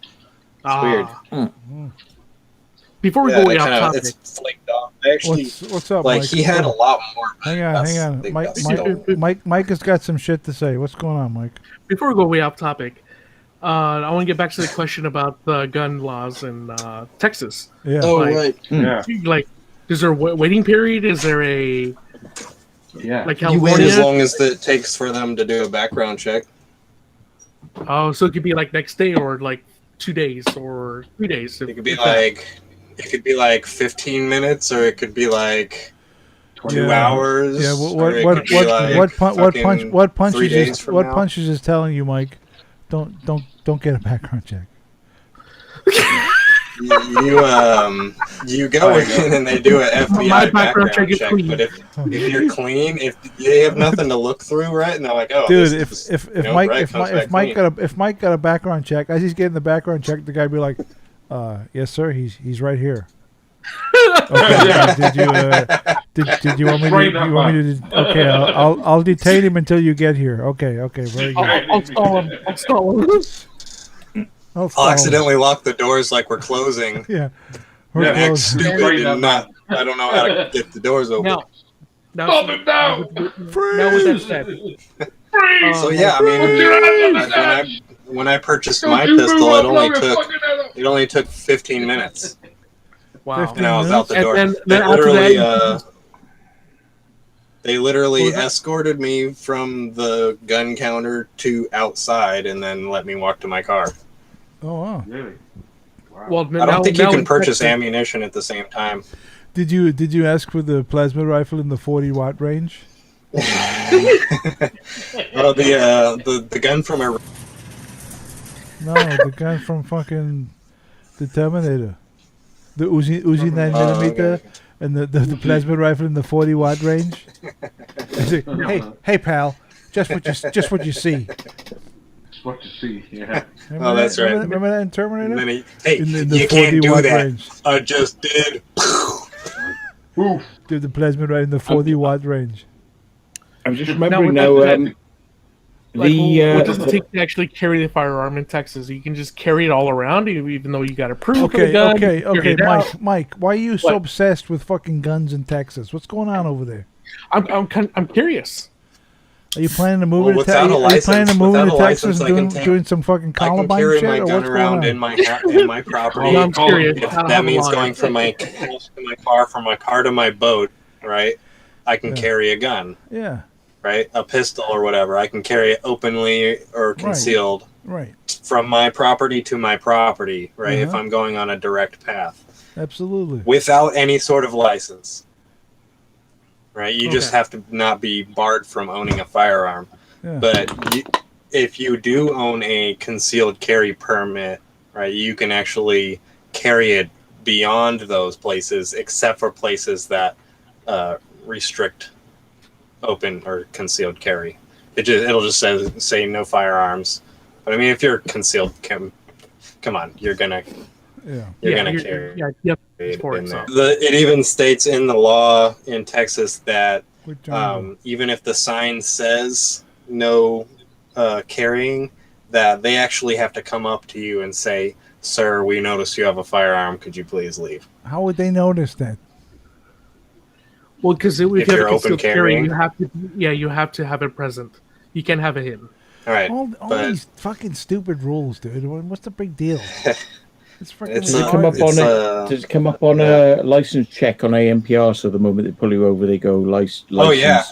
Firearm. If you have a license to carry, oh yeah, it pops up CCW Et licence? on their thing, and they know they have They turn on the 99% sure that you got a See, firearm. that's why you shouldn't get a license. Exactly. It's But like drone flying. At the same you're gonna- time, if you follow the procedure that they teach you in the class, Yeah. right? They teach you the procedure of the fire, right? Right. The police officer is going to know right away whether you're compliant or if you're just carrying and don't know the laws, right? Mm-hmm. They're going to know That's right only away. if you tell them you've Yeah, got one. correct. So if you tell them Right. you've got one, they're automatically go into the drill. So are you. Yeah. If you don't tell them you got one, Right. Yeah. they assume you have. Well, you one, have so to therefore declare they're- that you have one immediately, but don't show it to them. Yeah, here's my gun. You say you keep your hands on the steering wheel and don't like put the gun somewhere where they're gonna see it. Yeah. Don't do any of that. If they're Yes, pull you correct. over and you have you do not touch So that I know fucking shit. I know that Mike No, you has, do as you're Mike has a told. gun. You have a gun, right, Mike? Correct. Tell us about it. What did you say? I own a. It's a Beretta. A Beretta? It's actually a 92 Beretta Uh-huh. Have you ever used that, it? that I have. I have never. I used it at the gun range, but I never. But have you ever actually been in a, used have you it. ever no, I know you've never shot it at somebody, but have you ever been in a situation where you've had to point it at someone? Well, he's bringing that up because I used to tell him that I was an armed guard. An armed And guard. yes, there was a situation. Or guards. There was a situation where I did have to pull my gun on someone, Uh-huh. and the police showed up minutes later to actually Take care of it. tell me to holster my weapon and go ahead and let them take care of it. So Go ahead and let go of so your you're- weapon, you're- sir. so Let you're go of an your ar- weapon. Let go of your Place weapon. your weapon So, Mike, down. so you're an yourself of it. armed guard. Some guy's acting the fool. You pull the gun on him and tell him to calm the fuck down.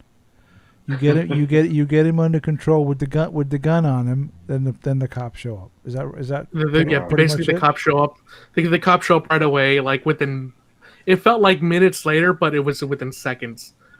Wow. But when that happened, they showed up. They told me to back off, holster my weapon. Yeah. I did. I stood. Please holster Feet that back. weapon, sir. Feet back. Yeah. That way they can take care of it. They took my. They took Basically, care they took care of the situation, and they of course they took notes down of what I witnessed, what happened, and it was being an armed guard. It can be very scary at times, especially if you're not a police officer. It's got to be. 'Cause if you're in a situation where someone's acting a fool and your only option is to pull the gun on them, yes, that's a scary situation, because if it escalates, well, your only options are to blow them away. Yeah, exactly. Right? The thing is, like, he had something in his pocket kneecap. that I saw that, like, of me and my partner at the time, saw. We both drew our weapons, and next thing you know, like, cops show up like literally minutes, because we had him on security camera, and it was just like it was a scary situation. And then on the other hand, I'm so glad the police showed up.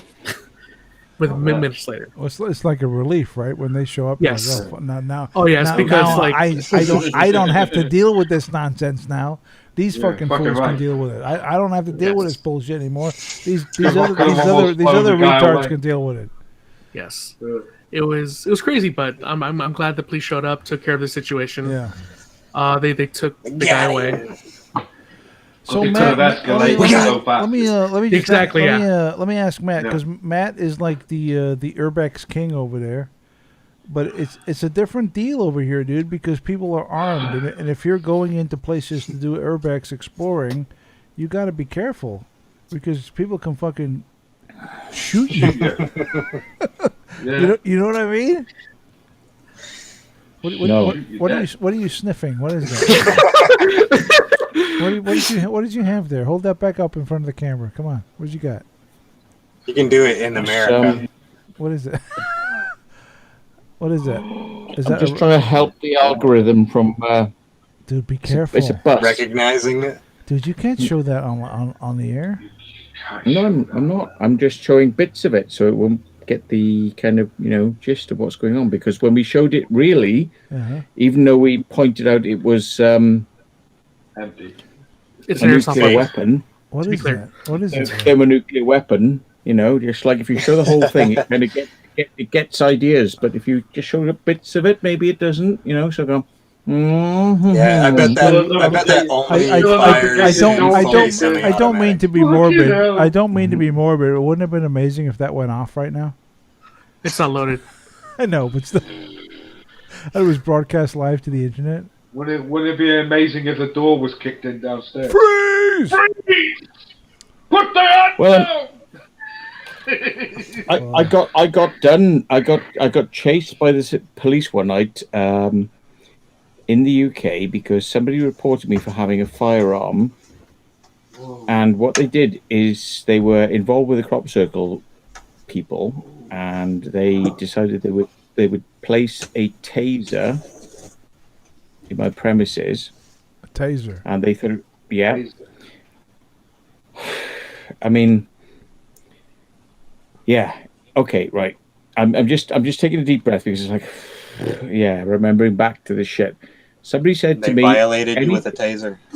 Oh. Yeah. Somebody said, I'll speed it up. Somebody said, any chance you can get me some like bits and pieces, some fun stuff because we want to go out for a party with our friends. And I went, well, I don't really do that, but and I knew somebody that could, so I said, well, I'll ask around, and I asked on behalf of them, and they went, yeah, come up and see us. So they went up to see this person, and they went to get some things, and then I thought that was it. It was like, yeah, you asked me, I asked you, you're happy, that's great.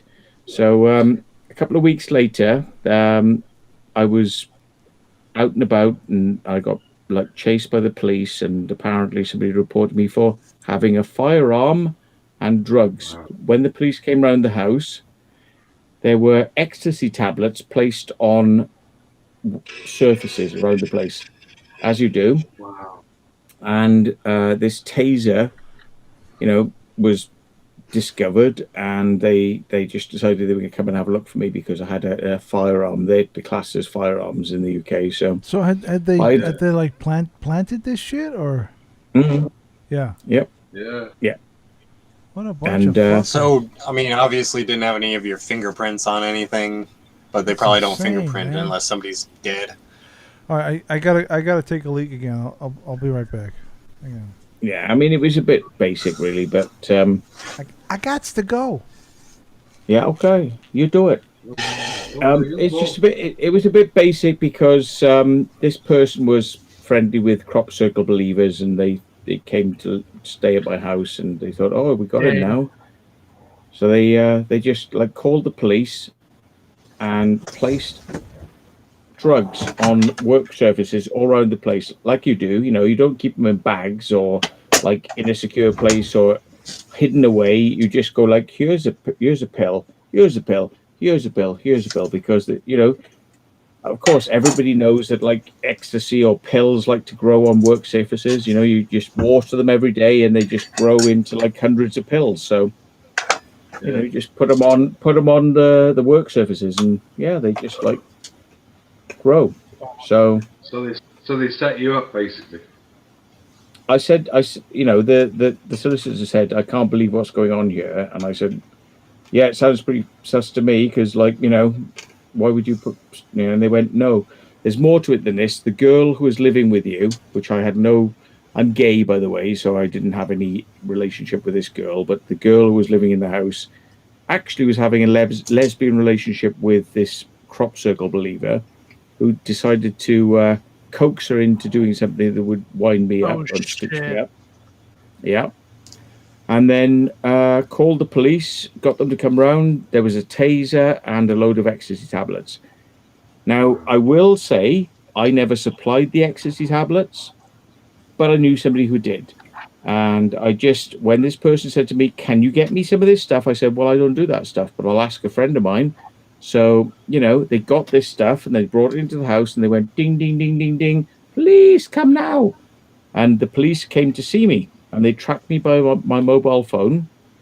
And I was sleeping next to a crop circle and a car pulled up. I just thought it was another car, and it was like next thing, tap, tap, tap on the window. And I went, yeah. And they went, are you Matthew? I went, I am, yeah. Who are you? And he said, well, you're Matthew. I went, yeah. And I was thinking, shit, I'm parked next to a crop circle. I'm a crop circle maker, and I don't like the look of this. And they said, get out the car. And I'm like, who are you? And I went, just get out of the car. And I went, nah. I just turned the car on and drove. I didn't have the lights on. And as I was driving that way, bear in mind, pitch black, I saw a figure coming towards me at 45 degrees. And turns out it was a police officer, I found out later. He had something in his hand, which I thought was a piece of wood. It wasn't. It was a nightstick to smash the window of the car. Like a baton. Right. Baton. Yeah. Yes, correct. So it's one of those things. It's like you got the gears, you got the wheel, you got the, you drive forward. I didn't have time to reach out and turn the lights on, but this guy came in at 45 degrees and bounced off my car. Not over the bonnet, over the side of the car. Literally at, here. Like Yeah. Like here. Like you took your rear view off? No, he was just bounced off the side of the car, and I was like, "Whoa!" I heard the smack of the metal going into the glass. It was a bit I winced a bit because I was like, "Boom!" But I thought, I just went, "Ooh," like that, and I was still driving, and then I turned the lights on and carried on. Now I didn't know who that was. I thought it was potentially somebody who was going to like attack me because of the crop circles. I was there at night. It was a crop circle. They knew who I was. I didn't know who they were. They didn't identify themselves, and they were all wearing black. And it's one of those. So I drove away, and in the morning I was, informed on the phone that I was now being manhunted for a police officer who was run over and was now in intensive care. They were like bigging it up, and it would be better if I came in. Give that guy a reason to get.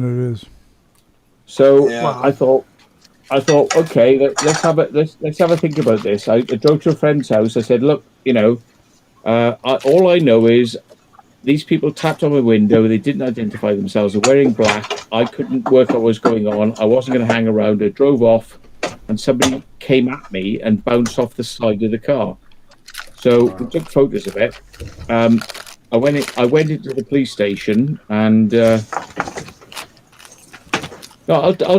a bit longer, the story, right? I mean, if you could believe that, like, shit happens in tens, yeah, right? This is the interesting bit. The person who was living in my house was going out with one of the biggest crop circle believers in the area, who was a farmer. Okay, I didn't know this because this was withheld from me, right? So I went in the morning after I heard this phone call. It's a message like, "There's a manhunt out for you. You better come in now." I'm like, "Whoa, shit!" There's an officer who is undergoing surgery. It's like sounds pretty serious. I was like, fuck. What the fuck is this? Yeah. So I thought, yeah, I'll go in. But before I did, I said, like, to my friend, take photos of this car because I've not done anything wrong here. It's like, they've just, like, they've got me. Take photos of the whole car. I went to the solicitor that I know in town, and I said, look, I don't know what's going on, but the police have got me. They want to have a chat, and apparently they're saying that a police officer is in hospital undergoing surgery. Sounds pretty serious. Little did I know that the person who was having the lesbian relationship with the person who was living in my house was working at that solicitor's, and they reported me to the police for coming in to attemptedly kill them. Oh my God. So whilst I'm speaking to them, they say, "Oh, it'll be fine. Just go into the police. They'll be fine." So I leave, get my car to go to the police now, and like the whole of Devizes town gets closed off with armed police, Fuck! Oh my God! Yeah, and I'm on. Yeah, it's just a crazy sort of situation. I turn up at the police. Shit.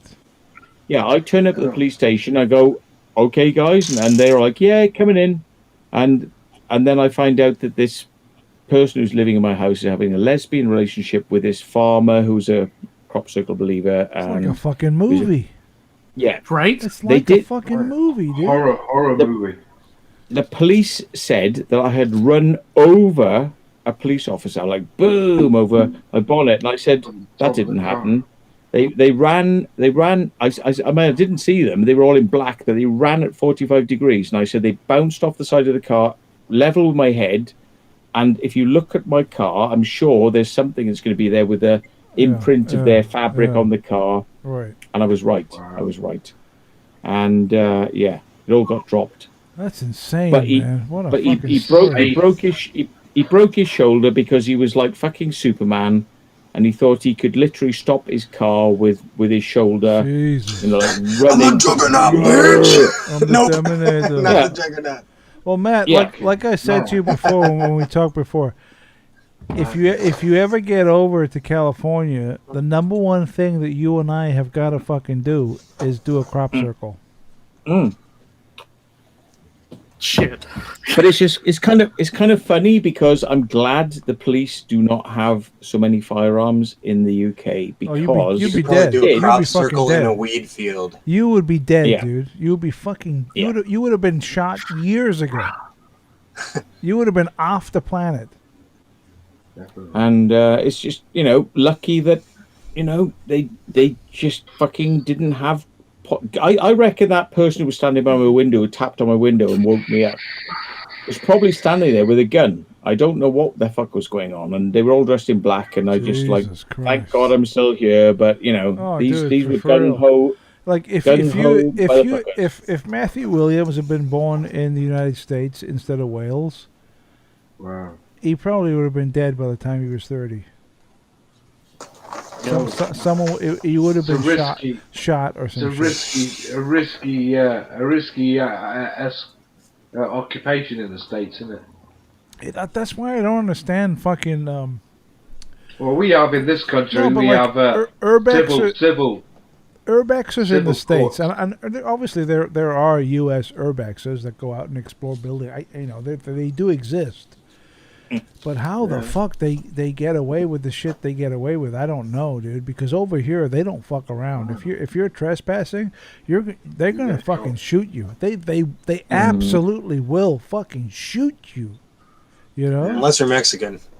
Well. Hey, why you gotta go with it?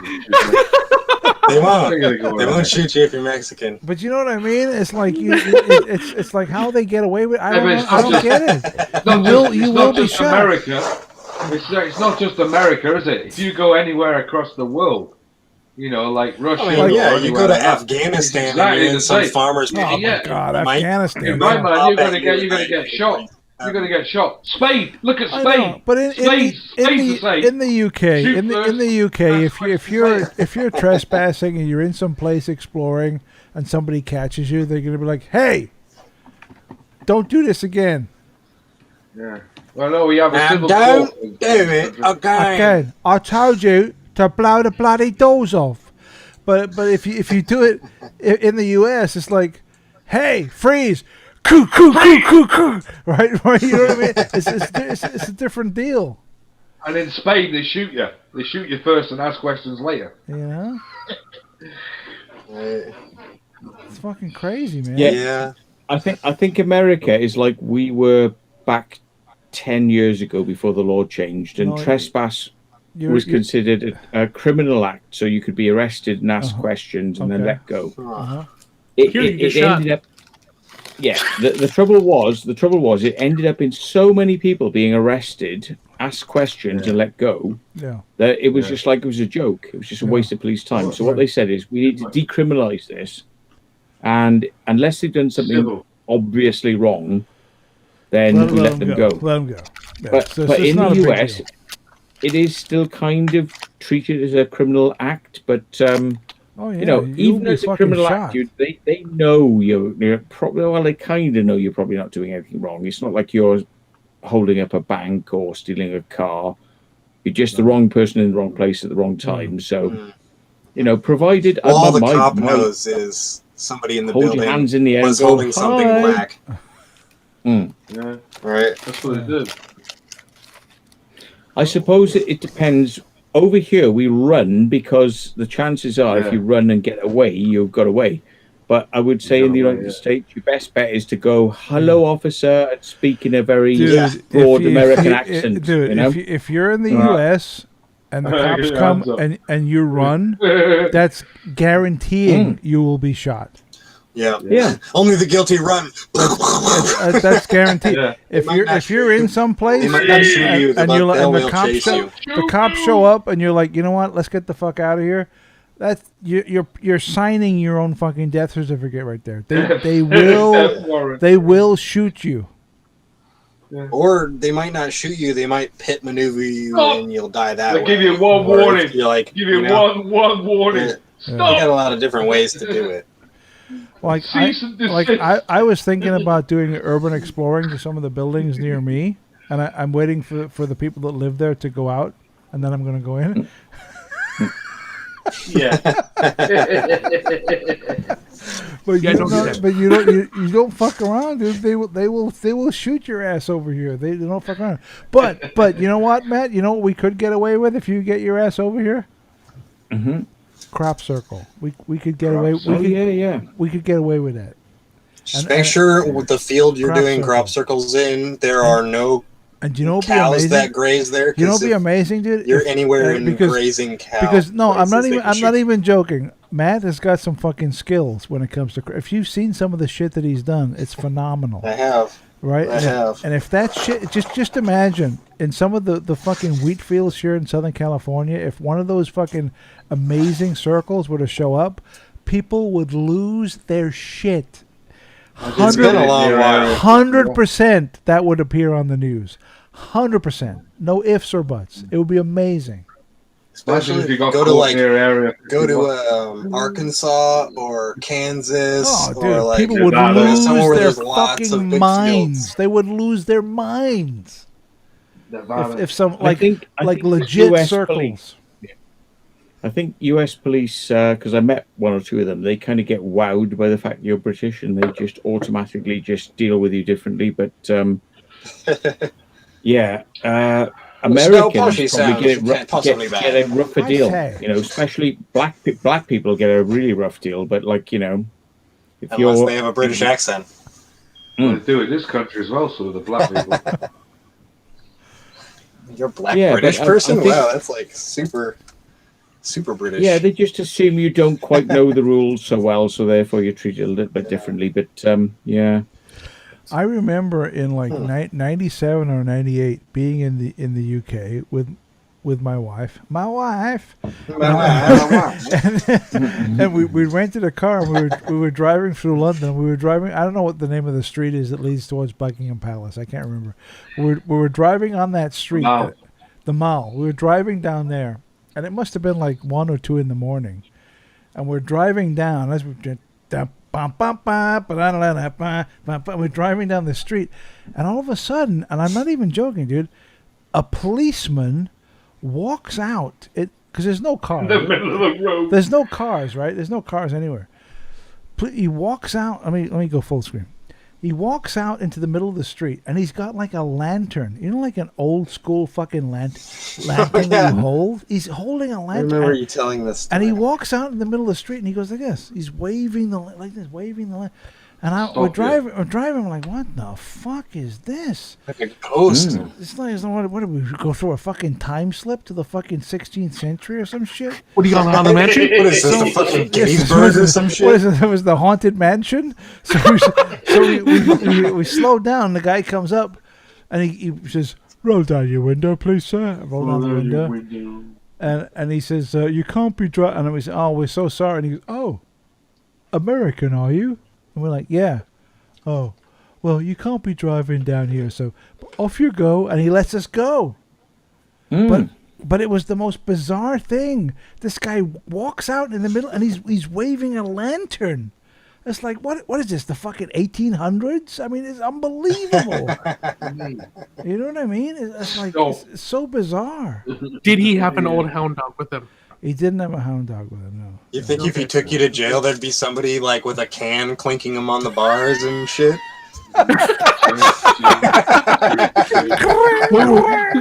Yeah. Someone trying to take get me the alive, keys from the officer. dog. Yeah, right, exactly. He's out of dog mouth. Yeah. Come here, boy. yeah. There's, The mixture of the Haunted Mansion, the Pirates of the Caribbean mixed together. Drunk pirates teetering on barrels. Together, yeah. But it was so I think bizarre. there's different police. If you're in the centre of London, there's like City of London Police, which are a separate entity, and they have different powers. Then you get Park Police, which are similar to like Washington. You know, when you've got like around the important areas, you've got Park Police, and they're just all like different very strange, capital but- police. Yeah, they, you know, Park Police are there to kind of like stop you doing certain things in parks. But I mean, you know, you speak to a normal police officer, they wouldn't have a clue what a park law is. you know what I mean? You know, these Like, guys come along with walking out- this. You can't walks out play in the- with in the the middle of the daisies, street. and you can't walk with it 5 feet of a, I mean, dude, a duck. If I you had know? accelerated, I could have took that motherfucker out. No, you would have went right through him because he was a fucking ghost. He was a ghost, yeah. He's hitching a ride.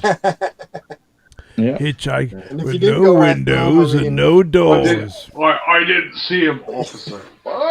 Ossifer? I didn't see He him, was holding a Ossifer. fucking 1800s Yeah. stamp. Excuse me, Come on. Ossifer?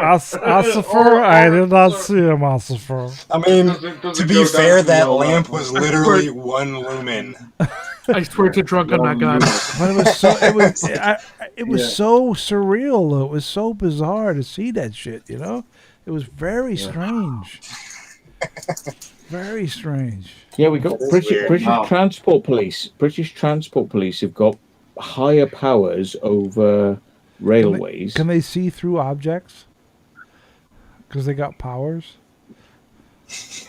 Yeah, they got their special powers. Yeah. They can punch through walls and Punch through walls. Couches. Well, they have they can take women. Take women back to their layers and make them their sex slaves. Yeah. They're like He-Man. I have the power. Yep. And I'm Adam, you got Prince of Eternia. Do you fancy going around my flat? Yeah, okay. Yeah, baby.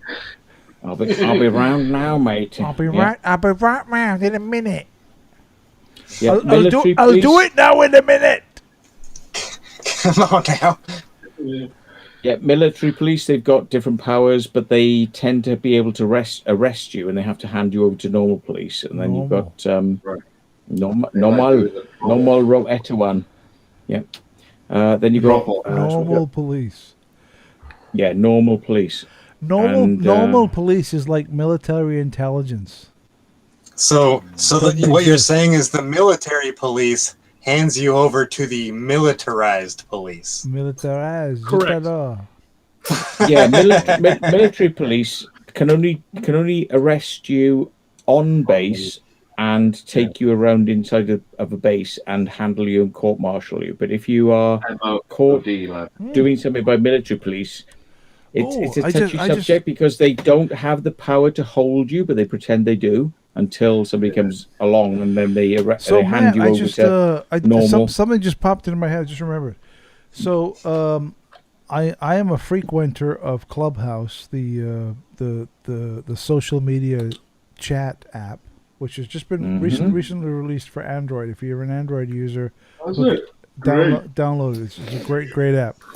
And I frequent the UFO paranormal channels, or as they call them, rooms on Clubhouse. And a couple of weeks ago, they were talking about like UFOs and military bases, and they were saying how ridiculous it was that there was all these bases underground and everything. And I actually jumped into the chat and I invoked the name of the Matthew Williams. And I talked a little bit about Rudlow Manor and all the shit that you discovered and the fucking 15 miles of roads and shit underground.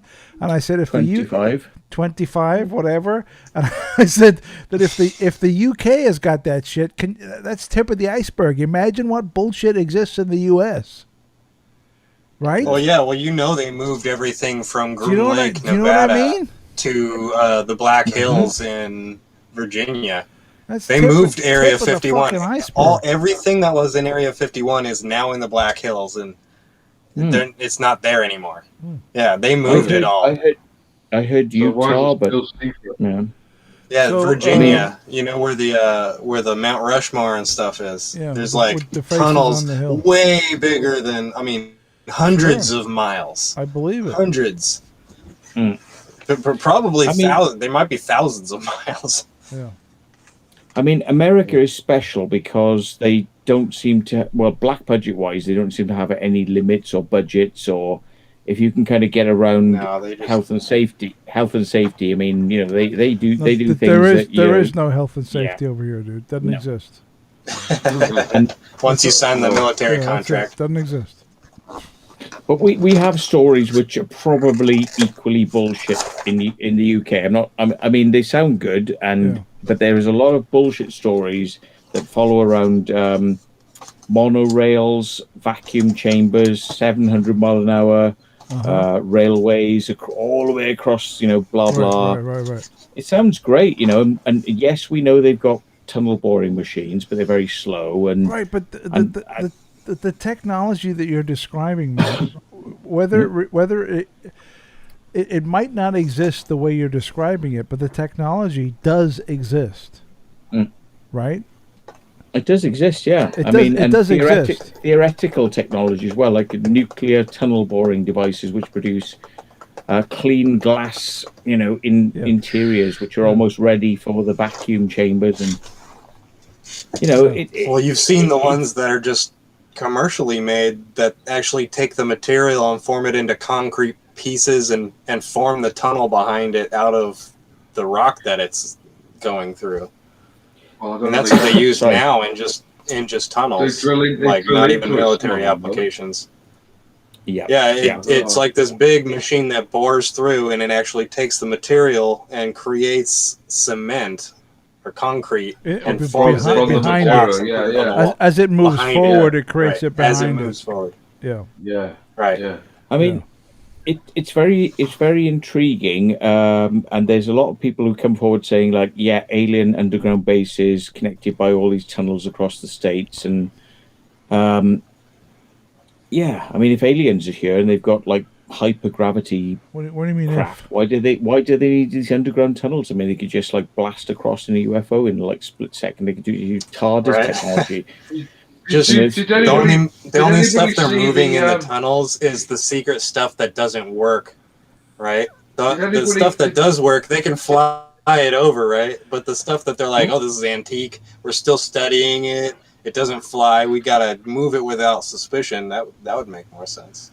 Did anybody see the thing on Fox News this week about the UFO that was filmed on a great big cruiser out in the sea? A Navy guy filmed it on a great big aircraft carrier, and it was a UFO, circular UFO, and it was flying around. It was following them for over an hour and a half, and then it just dipped in the water and disappeared. Right. And they went in there, and they went looking for it, and there was no wreckage or nothing. This thing had disappeared. Right. In the video, they say mark bearing, mark distance and bearing. It went in the water. Yeah.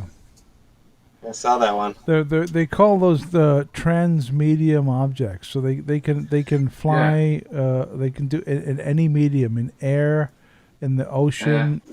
It's I heard that it's actually new. It's new U.S. tech that they're testing against modern used tech, and the gauge of whether it's effective or not is whether their modern military can recognize it and say what the fuck are we looking at? Yeah. Right? If it works against our shit, it's gonna work against others. No. Well, they do have those drones that can dip into the water, right? You only see this thing under thermal vision.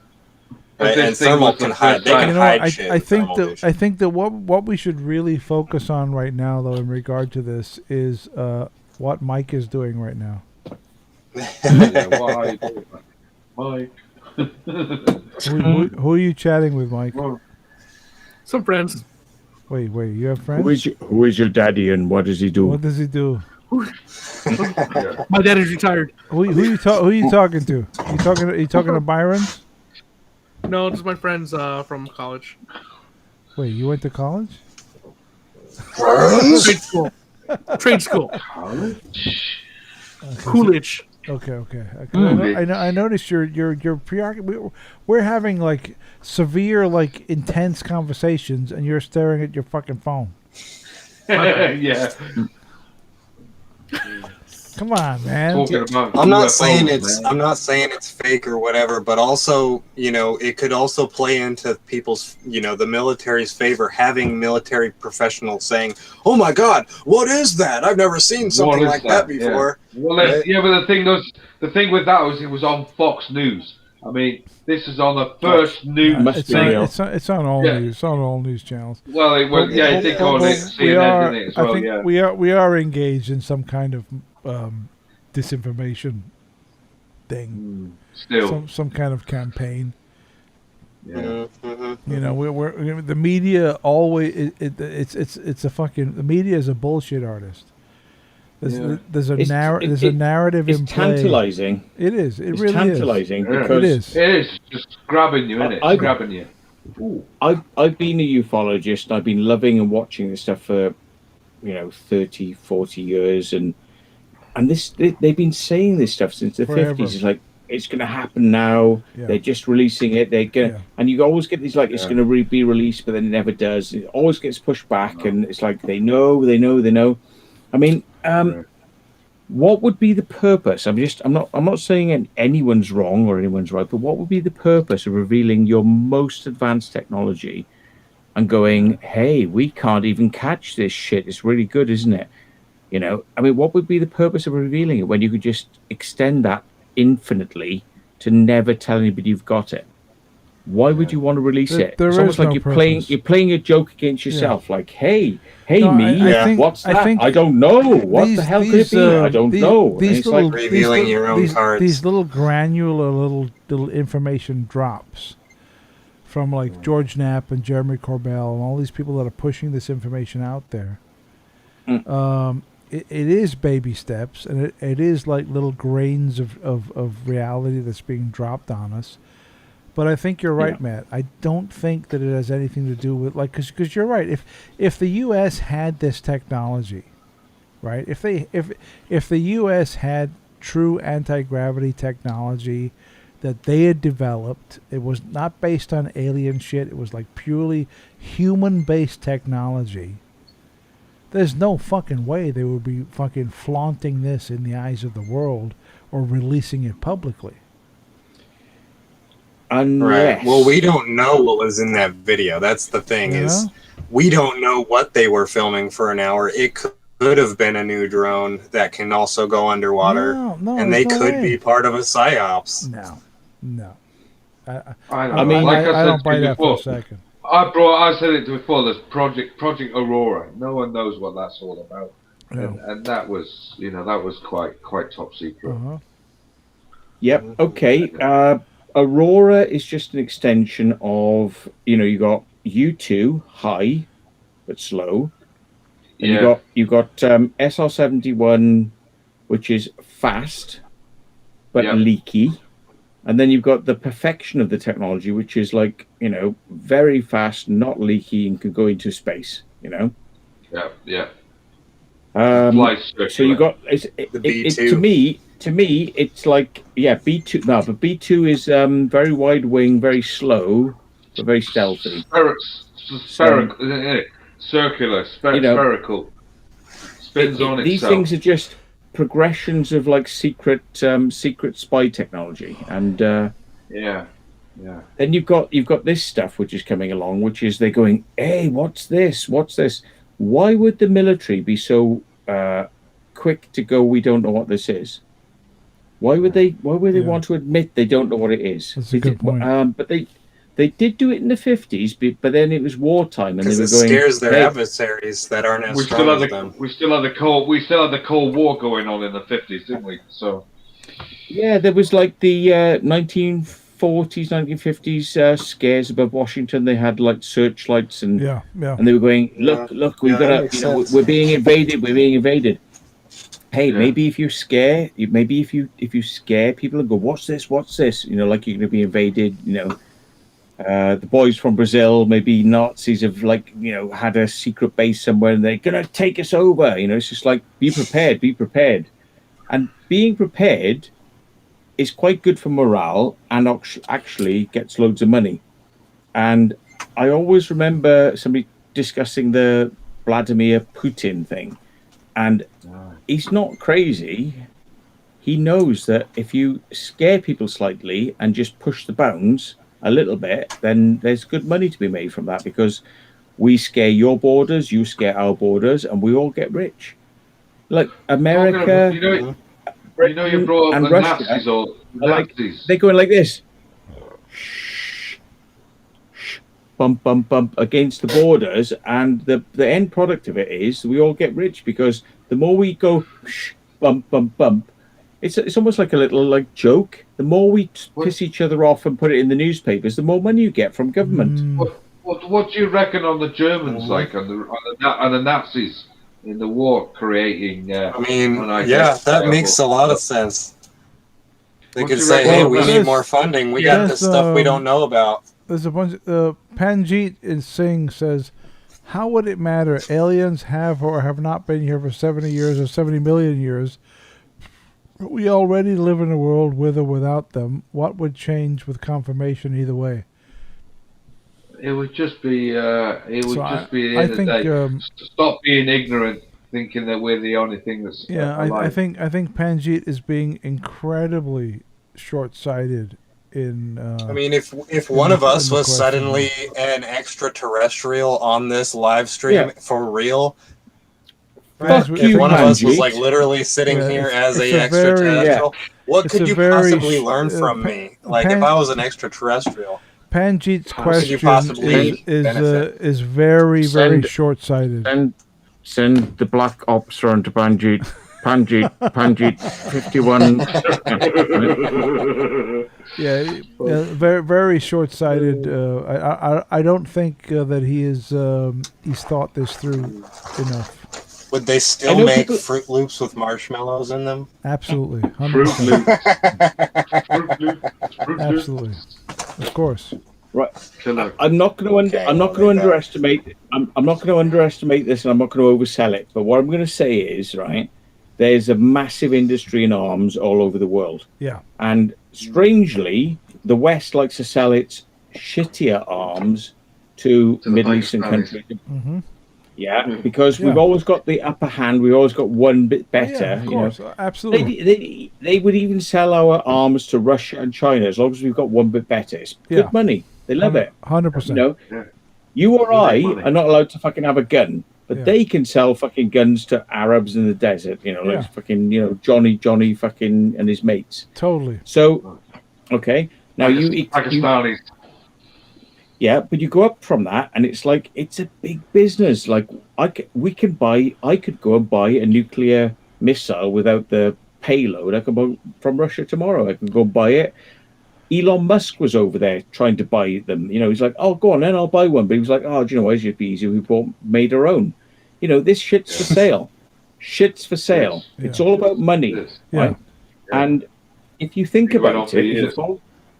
you follow the money, right? If you scare the public, and then Yeah. provide solutions to kind of protect the Problem, public. reaction, solution.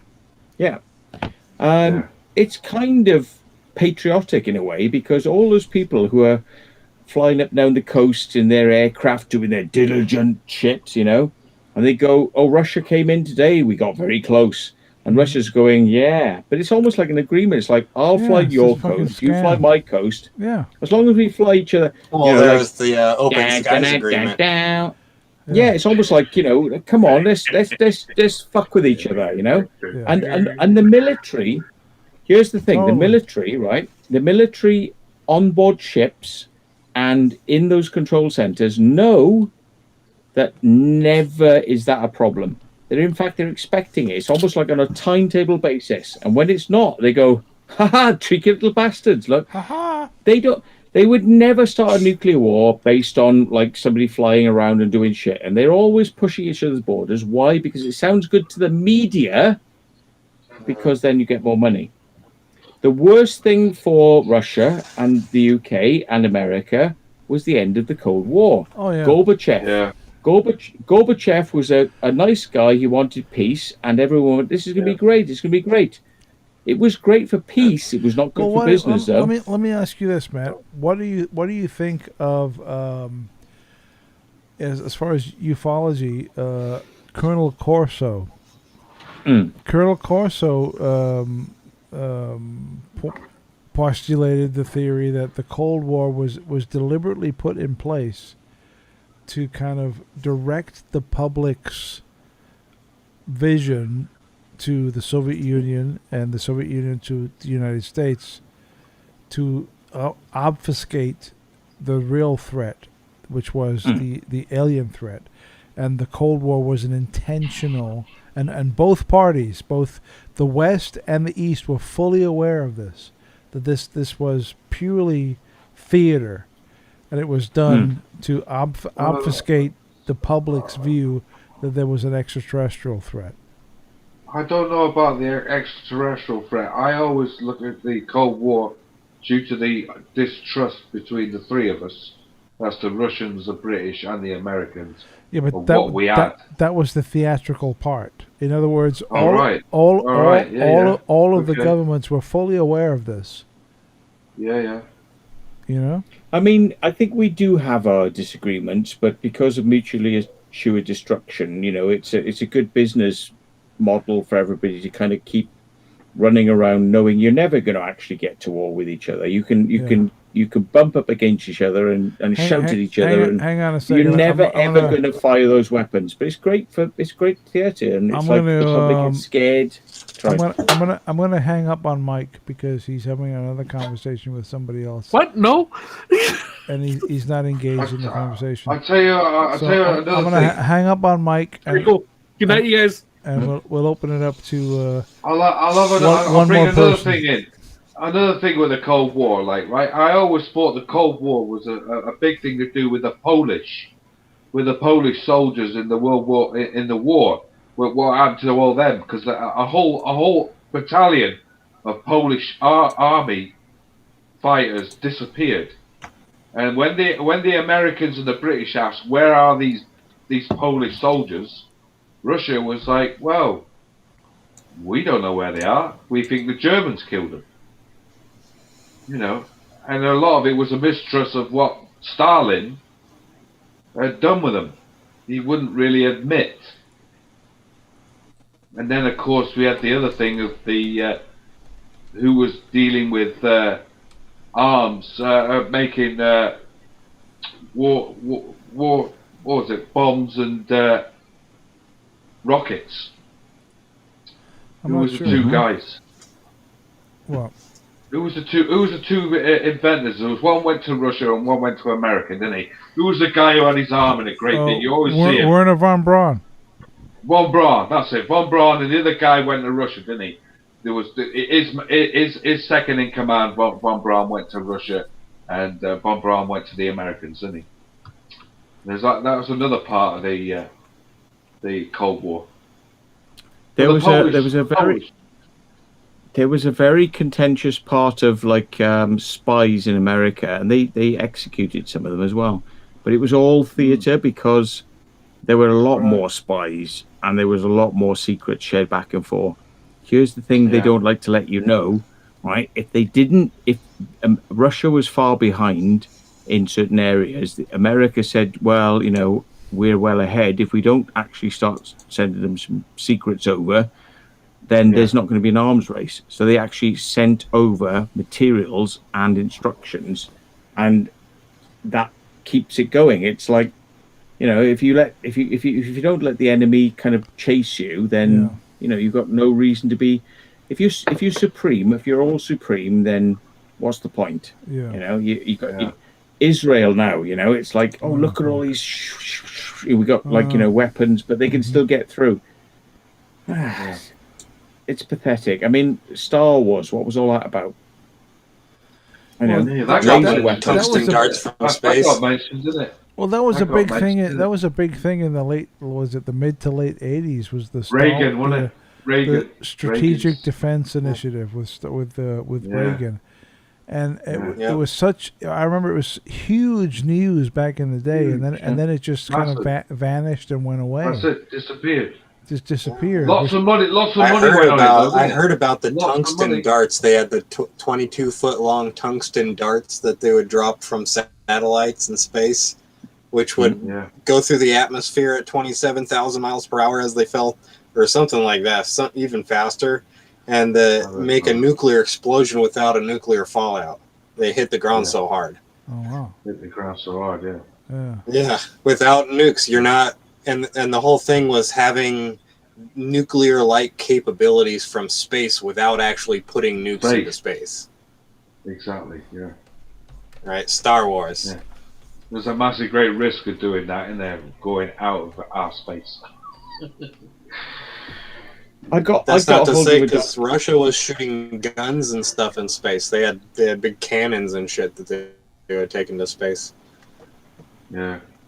Yeah. I got hold of a document that was classified that was sent out to emergency services like the fire brigade in the UK and various other places. It was classified, but it was talking about what would happen if a satellite, just a satellite, not loads of satellites, just one satellite came back in with a nuclear payload and spread it all over the atmosphere, and what would happen, you know, and how they would respond.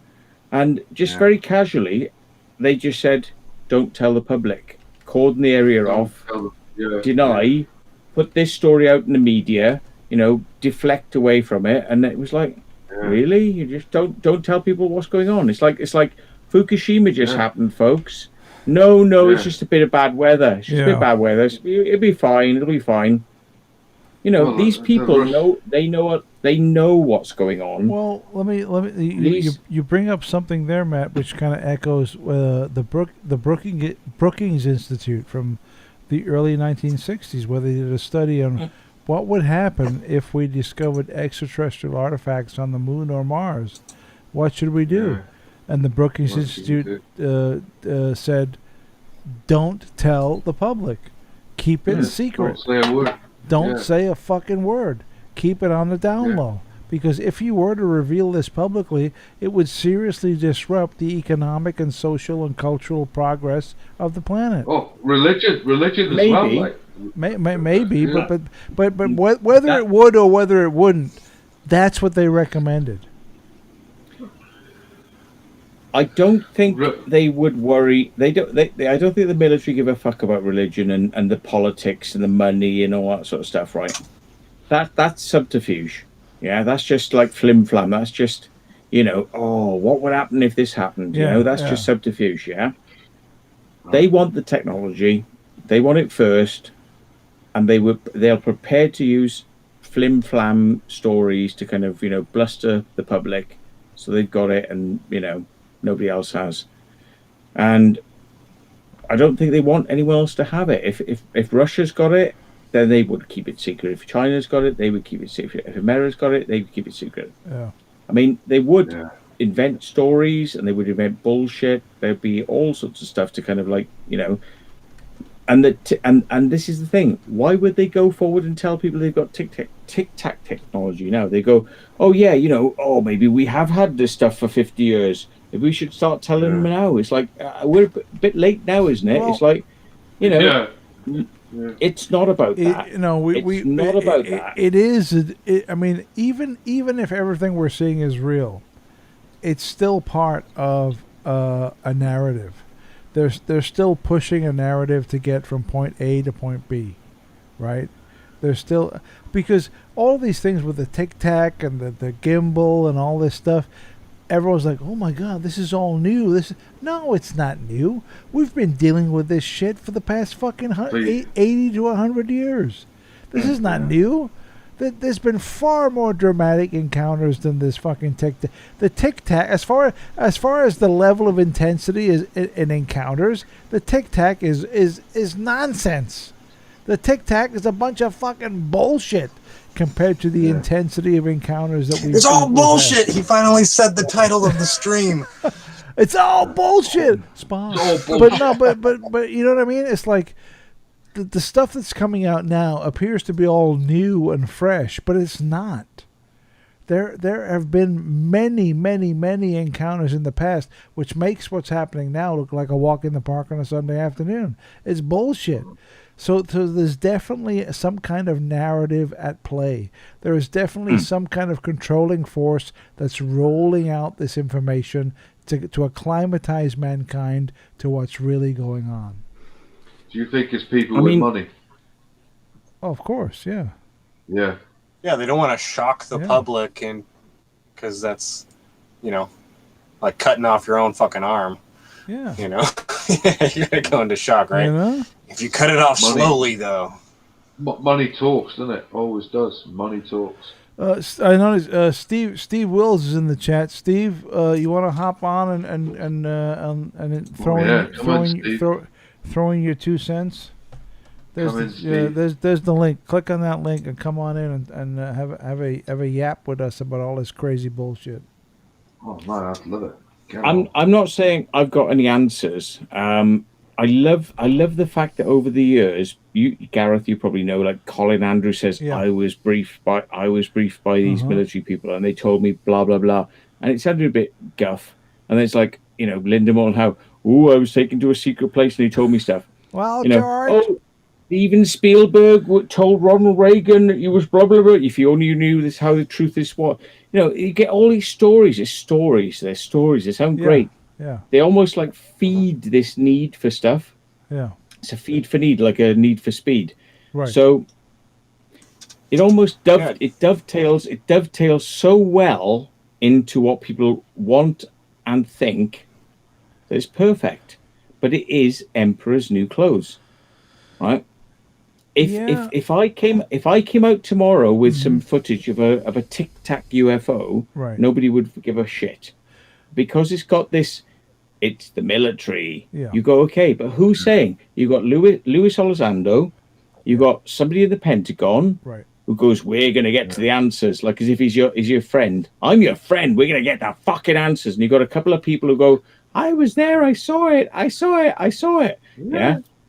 So you've got 4 or 5 people who are stringing this theory along or story along, right? Yeah.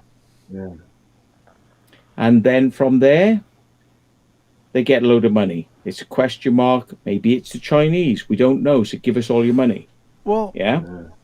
It's not the That's one theory. No, I mean you make perfect sense, man. And it's not just Just a theory. It's not that what they're saying isn't true, right? It very well might be, but when you look at the footage that's been released, like the Tic Tac and the gimbal and the whatever the fuck, it's all flare. It's all the flare footage and the grainy footage and all this stuff. When we know from sailors on the ship who say that after the incident they were called into debriefing and they were shown on big screen TVs high resolution full color images, close up full color high resolution images of these craft, right? So that kind of footage does exist, but it has never been released to the public, and it probably never will. Never, because the systems they're using and storing it on, there's no like plugs you can plug into that they use. No, it's all proprietary. No. They could release them. They could totally. They don't want to release them because they're perfectly happy with releasing the flare video and the grainy fucking little blip in the sky. They're fine with releasing that because it's ambiguous and we can't tell what it is, and it's just they're totally fine. Are they going to release super close up, full color HD footage of these craft? HD 4K. No fucking way. Even though 100% they have this footage. 100%. I bet they've had it for years. I bet they've not. 100%. They absolutely have this. Are they going to release it? There's no fucking way they're going to release it. Never going to release it because it'll just admit it all, wouldn't it? It's too obvious that. Don't you remember that alien interview video where they get the Area 51 employee had to smuggle the video out somehow, and he had to copy it onto a digital thing that would... Let me throw this. Punches, you're absolutely...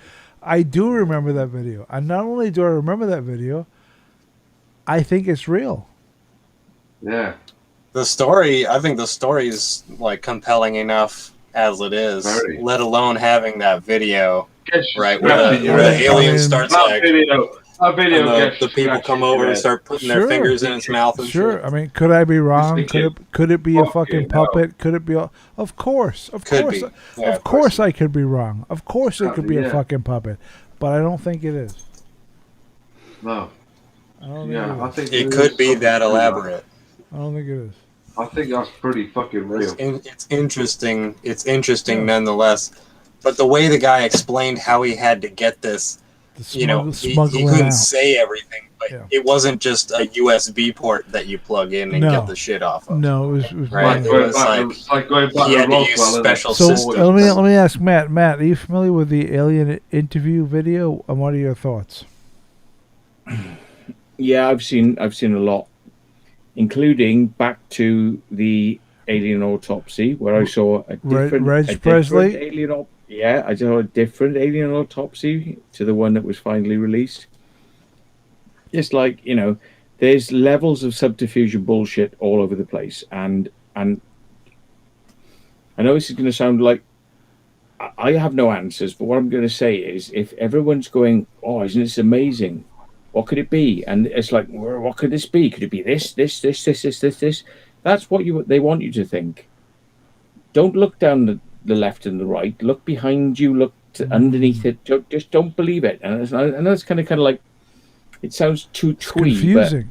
But I think we could be playing psychological operations here, and I know it sounds too twee, but I think that maybe they want certain governments and certain agencies to think that they've got the super weapons and super god weapons, and they're into, maybe they want to believe that, people to believe they have alien contact, because it'll spook out the fucking Muslims, because they go, oh, what's this alien shit? It's not. I wouldn't put it past them. Or it might be true. We don't know. It could be very well. Has any of you ever spoke to anybody? Has any of you ever spoke to somebody who's actually seen an alien? Yes. Yes. So they say. Well, some of them weren't the most reliable of people. No, we should redefine that question. Has anyone ever spoke to somebody who claims to have seen an alien? Well, I've spoke to a lad years ago who saw one down in Falmouth, down in Cornwall, and it was on a fuel place that was supplying Culdrose Air Force Base, right? And he was walking up this pathway, and he's seen in the sky a giant cigar shape in the sky, and he said it was a clear night, so that you could see all the stars, and there was just this great big cigar shape blocking the stars. And he said he's seen this orange thing in the fields, and there were great big oil tanks that supplied Culdrose Air Force Base. That was back in 1986 or 87. And his story, he wasn't bullshitting, and he said that every time he told people, it was exactly the same story. He was walking up this lane in between the oil tanks. He seen it in the sky, and he looked in the field, and he seen this orange thing dash off in the distance. And he was on the ground looking around in the oil tanks. Like, he was looking around, whatever it was looking around in the oil tanks. Yeah, I mean, who knows? It's one of those. I'll be back in a second. I got four potential directions in that. Yes, I believe your friend, but it works really well for the military, whichever way you go. Positive, negative, false, real. They win every way. It's like they win all the dice every way, because I'm going to start wrapping this up pretty quick. Any publicity is good. We've been going for over 3 hours. Is it 3 hours? I'll be back in a second. So I'm going to start slowly winding down the stream. We get his thing out, and then we'll go off. Yeah. I'm gonna need to go in a second also. So let me play the Mark. I can't. I lost the file. Oh, you can't. Yeah. I have to watch you shop for beer again. I gotta fix it. No, I don't want to shop that. I gotta fix the Mark thing for next week. But we can play the Dark Place. Are you ready? Animals. Dark Places. The Dark Place. Calico. We can play the Dark Place while I go and relieve myself. So here we go. Just put on repeat. Did I hit the button? Why do these buttons fucking work? What the fuck? What's going on with ammo, this? Calico, jacket made out of animal. Videos go viral. Fly fiend you ever saw. Came from a dark place. I went from the slums to Park Place to Park Place. Front row at the Barclays. Bars. 4 seats from Beyonce.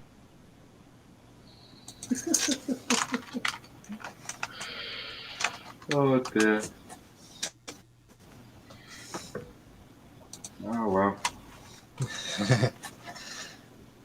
Did you ever watch, or do you know who the Dead Milkmen are? The Dead Milkmen? No. They did that punk rock girl song in the late 80s or 90s, early 90s. Oh, they do some spoken word kind of. It's a kind of a punk rock band. Right. And it's pretty great if you ever listen to the Dead Milkman. Listen to the song Stewart. Matt, put your theories in quick, Matt. Okay, in short, what if COVID was not just an accidental release? Maybe it was something to do with if we're going to have alien contact, maybe you need to vaccinate everybody against alien diseases. It's very, very plausible. Very plausible. And you have to change your actual DNA to be compatible with them.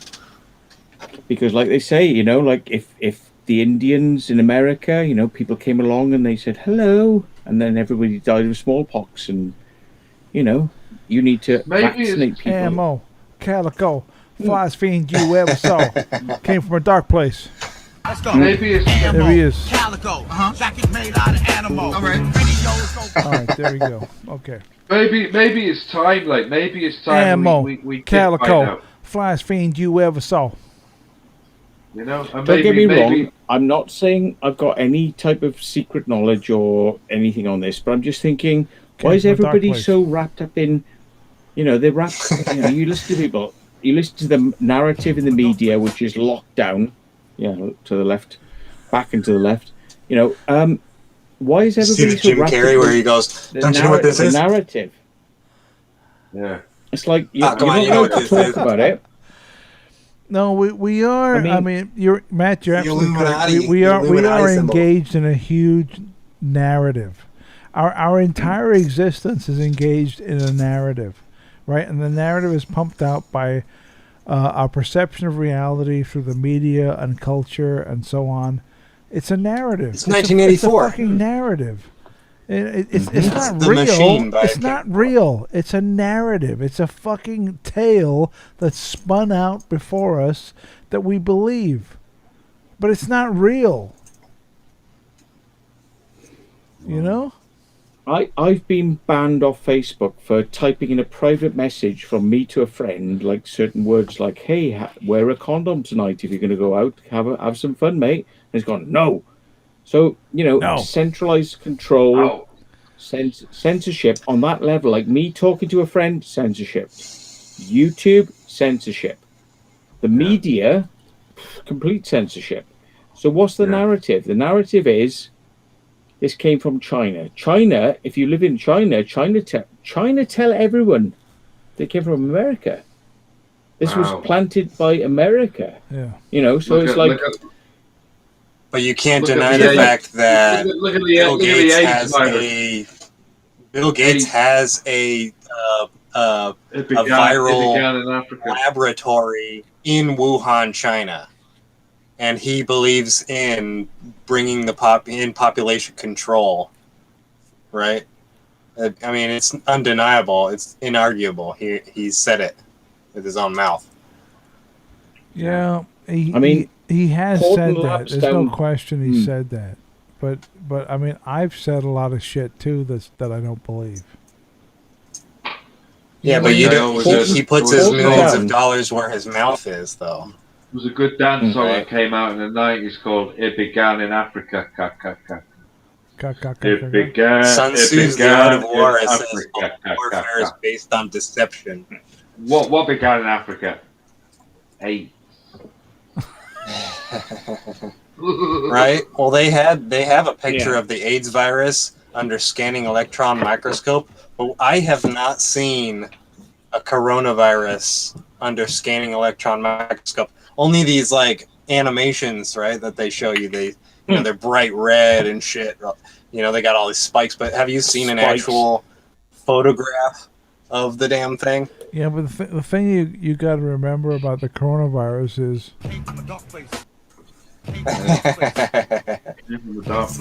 I don't know. I haven't seen these pictures yet. I haven't seen anything about it, to be honest. The animated, like, kind of photograph. You know, they show you what it looks like, pictures and stuff, but it's all animated. They show you what it looks like in a petri dish. Yeah, but we're getting under into, like a scanning when you're saying electron. like, oh, I want to see the image of the, that's kind of retarded, dude. It's like, come on, we gotta see but the it's- image of the fucking the atoms to prove that it's real.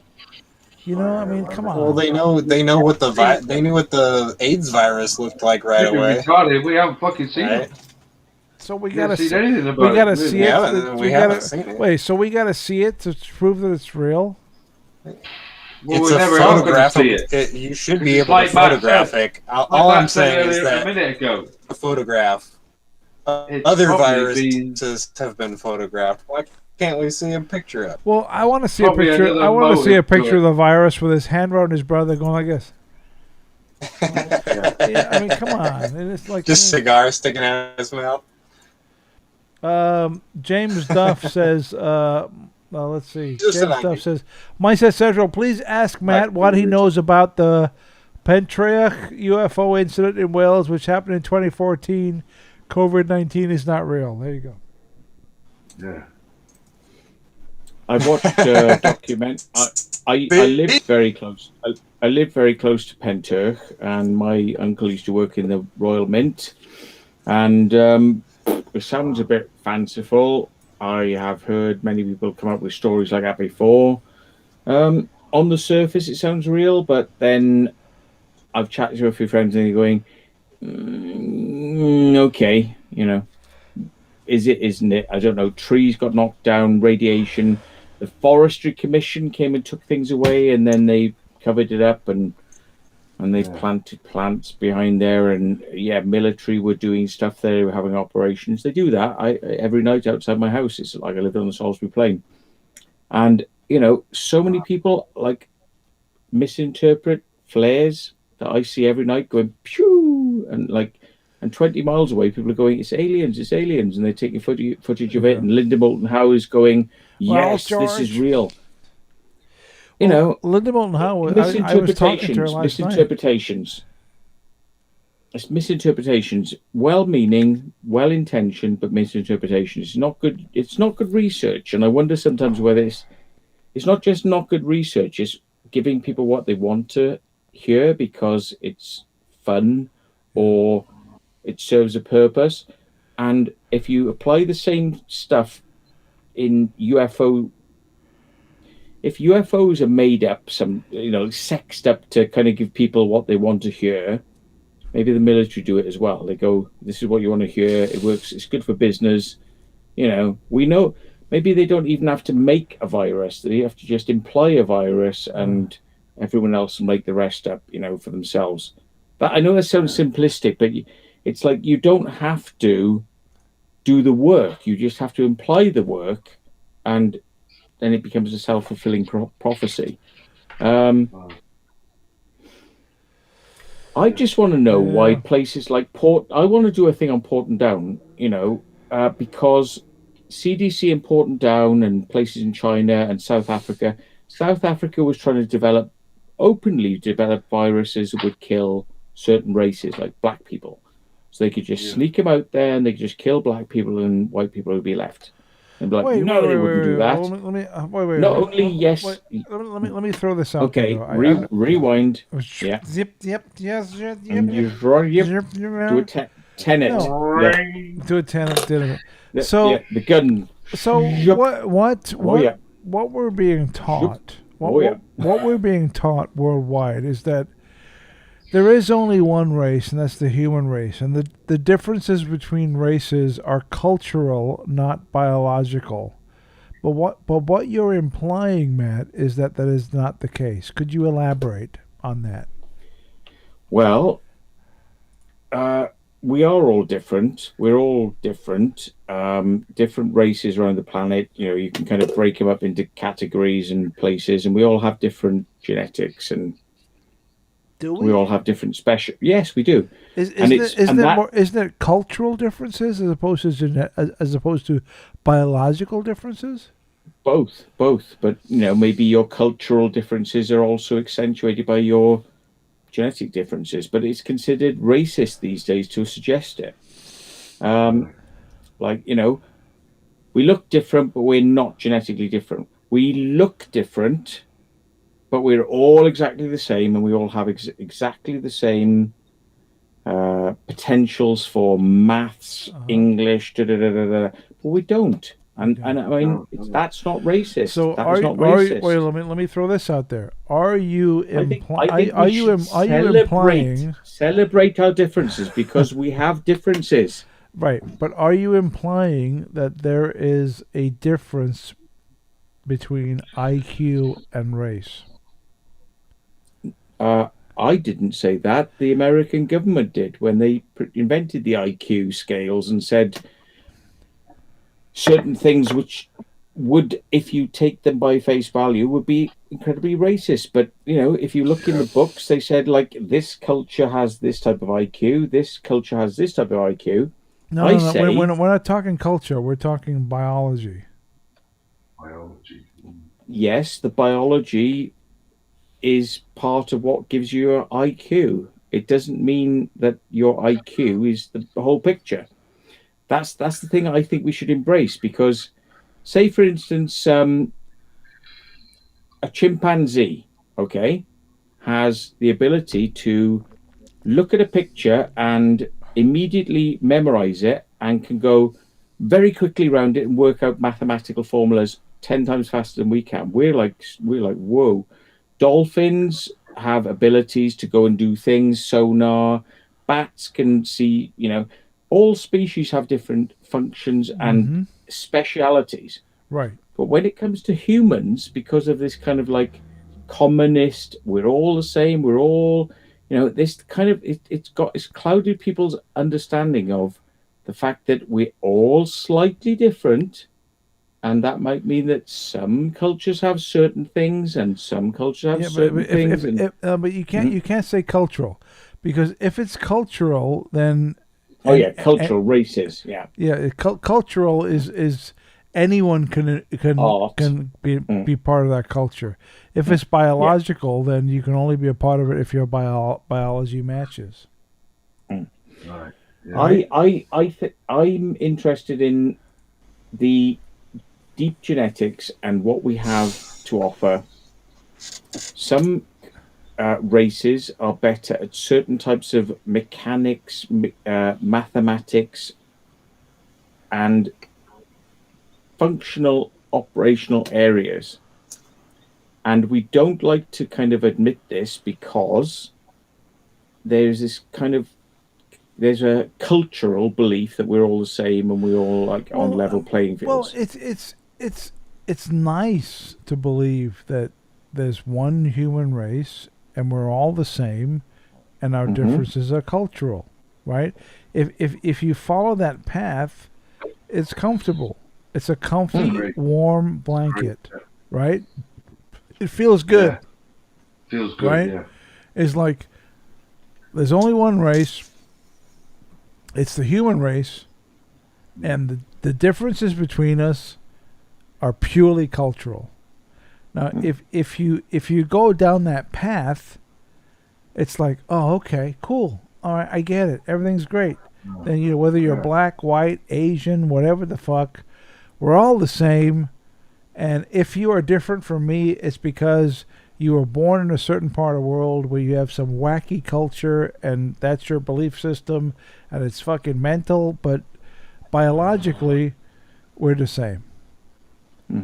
Right? That's a nice worldview. The disturbing worldview is that certain breeds of human are intellectually superior to other breeds of human. Right. That's the disturbing factor. That's what kind of fucks it up and throws a wrench into the mix. Are we saying you're starting to sound like that guy from Django, right? Where he's like, I bet if I bashed your brains out right now, that your skull would have these same dimples in it. Your brains out. But you know what I'm saying? It's like it's more complicated than that because superior can be in different areas. Like some races might be more optically superior, some might be more mathematically, some might be auditory. Right. And I agree. I agree. I think we all know that Africans can run fast.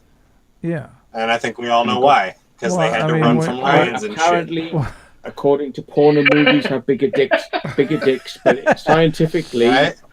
Western people have bigger dicks. Well, I mean, when you look at the, culture, punches will know what I'm talking about here. When you look at the NBA, why aren't 90+% of the people in the NBA black? Yeah. Because they can jump higher. No, but seriously.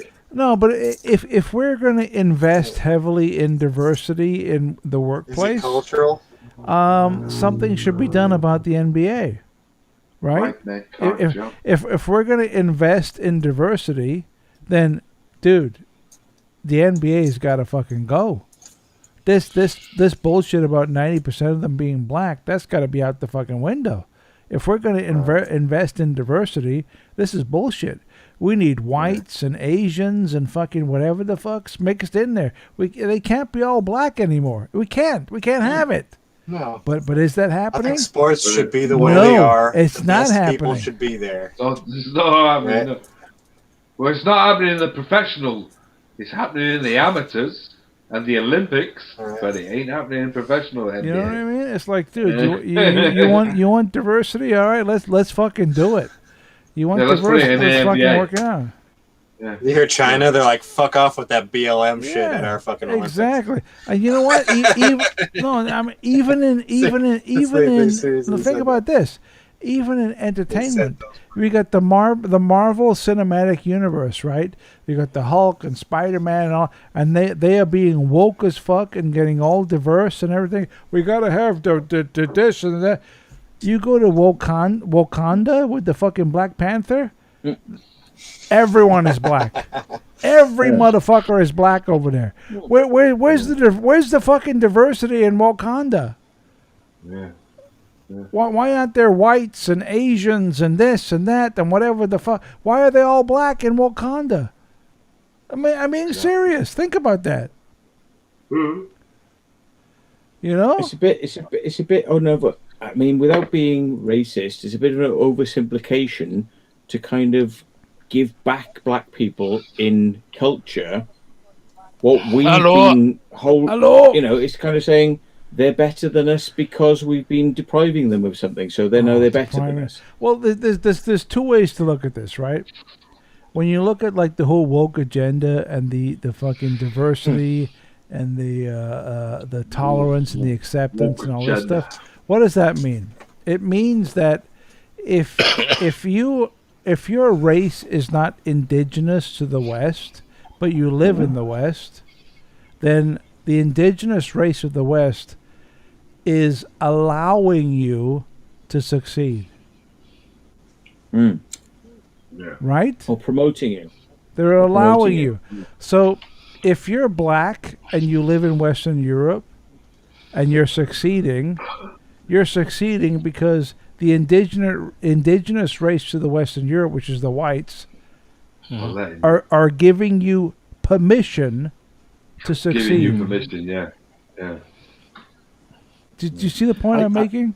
I get the point. Like it couldn't possibly be somebody just being successful on their own. No, we're giving you permission. Somebody else is holding them up. We are allowed, and there's another take on this, right? And let's break it down to male and female. The fact that certain women succeed in business only because males allow them to do so. Ooh. Because they look good. No. Think about that, right? If you're a woman and you're high up the corporate, I mean, that's and you're high up the corporate chain of whatever the fuck. The only reason that you're high up the corporate chain of whatever the fuck is because men higher than you allowed that to happen. Allowed that to happen. Yeah. Gareth. Yeah, what's up, Anthony? I got internet problems here, right? Because of the storms we had over Friday. Just let you know. All right, we are talking about something far more serious than your dopey internet, Anthony. Calm down. Just let you know. You're doing all right at the moment, though. He's doing all right. You're looking good. You're looking good, Anthony. You're looking good. I've been back and forth in the bloody other room sorting it out the last bloody 3 hours. Sorting it out. Sort it out, man, for Christ's sake. Sort it out now. I sorted it out now, you know what I mean? Have you opened that bloody blind in your front room, like? Yeah, you get the fucking daylight. You got the sun shining in the front window. Streaming in there. No, I'm in the back room now, in my bedroom downstairs. Yeah, he likes the back room, does Anthony? The back room. I got the sun coming in. Yeah, we can see the sun like it's burning your bottom of your face. Yeah, baby. I know. Yeah, baby. Yeah, baby. But came from a dark place. Matthew, Gareth, you're talking about an area of something that is so close to the taboo of. It is taboo. It is. Yeah, it's taboo. Because scientists will talk about it amongst themselves in hushed tones, and they have to be very careful how they do it. They even change the words that they. Yeah. You know, they can't say race. They'll interface different words, and because they can't just come out and say it. So it's very hard and very hard to talk about because research into this area becomes seen as racial profiling and who's got they go in no. Can I give you a quick example? A few weeks ago, Idris Elba, who's a very popular actor. Yeah. He's world famous. Made a lot of cool, great TV shows, movies, whatever. But he's dead now. No, he's not dead. He's black. Oh, he's alive. He's black and he's British, right? But a few weeks ago, the woke crowd came out saying that Idris Elba is not black enough. Because he doesn't eat Caribbean food, and all of his friends are white, so he's not black. He's not black enough. See, the woke crowd are a lot like the Nazis were in World War II. If you just let them kill each other off because they're not good enough for each other. Here's the thing. My answer to that argument is. Idris Elba is a black man living in Western Europe. Right? So the fact that he has white friends and doesn't eat fucking Caribbean food white friends is a fucking no. I mean, hello, he's living in Western fucking Europe. I mean, get a fucking clue. Do you know what I mean? Get a fucking clue. If he was living in fucking Africa, you might have a point. But he's living in Western Europe, so calm the fuck down. It's like a mental. These people are mental cases. If I move to Africa, let's say I move to fucking Africa. Although why the fuck I'd want to move to Africa, I don't know. But let's just say I did. Nothing much. And I'm some fucking white dude living in Africa. And I'd be all like, well, where's the diversity? I don't see any white people on TV. I don't see all this and the white and this. They'd be like, you know what, dude? Shut the fuck up. If you don't like living here, fuck off back to Europe. do you know what I'm saying? Imagine if I moved to China. A white guy. I'm a white guy. I moved to China. And I'm like, there's no white people on TV. I don't like it here. I turn on the radio. There's no white people on TV. All the movies are all Chinese. There's no white people. You know what, dude? Asshole. You want white people on fucking movies? Re-education. Fuck off back to Europe. Fuck off back to Europe. In China, they just lock you into a re-education I'm being camp for serious. 9 months. Think about this come for a out second. speaking fluent Chinese. Think about this. You know, it's 7, mental. 5, Fucking 4, mad, 3. innit? Absolutely mad. Anyway, Idris Elba. And this Idris concludes your Elba. broadcast evening. Yeah. Gareth, Idris Elba is a very close friend to Fatboy Slim. Is fucking in heaven. Fucking in heaven. Right here, right now. Boy Slim is fucking in heaven. Yeah. Fucking It began in Africa. Eat, sleep, rave, repeat. Yeah, exactly. So that's the only point I'm making. It's fucking lunacy. It's mental case fucking stupid bullshit. But, Retard. but you know what? Everyone is eating this shit up for some reason. Well, they will. Won't There's something wrong with human nature. Gary Clare. Play that song.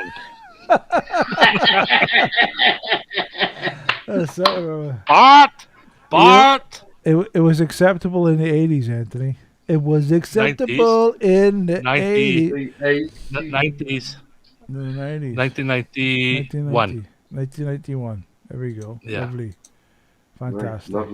Lovely, man. I saw a nice documentary the other day. It was talking about China and said that there were researchers who were looking into bats in caves and the fact that local populations in clusters around these caves had COVID, all essentially. Ooh. So they took the bats back to the Wuhan Institute and they researched them, and they were publishing reports about this for years.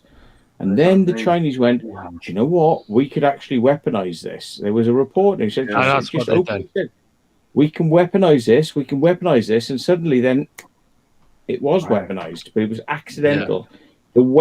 The West is very afraid of saying weaponize because it's going to upset the Chinese. Yeah. But I mean, maybe it was weird that right before it came out that North Korea, right, Kim Jong-un comes out and says, "Oh, I got a present for you. I got a present for you, America." Right? Nothing ever happens, and then all of a sudden there's a virus. Yeah. Like, come on. You think Kim Jong-un didn't know? He just couldn't keep his little mouth shut. Yeah, he knew about it. He knew it was coming, and he warned us. He said, "Hey, I got a present. It's coming for you, right?" And remember, Trump said, I bet it's a nice vase. I like how you call it. I like how you call it his little mouth. I like how you say he's got a big mouth. His little mouth. His little mouth on a big ass. His little mouth. I like that. I can be you can pick on that guy because he's just asking for it. Yeah. Just like Winnie the Pooh, you know what I'm talking about. What film was that guy taking a piss out of Kim Jong-un? Which one was that?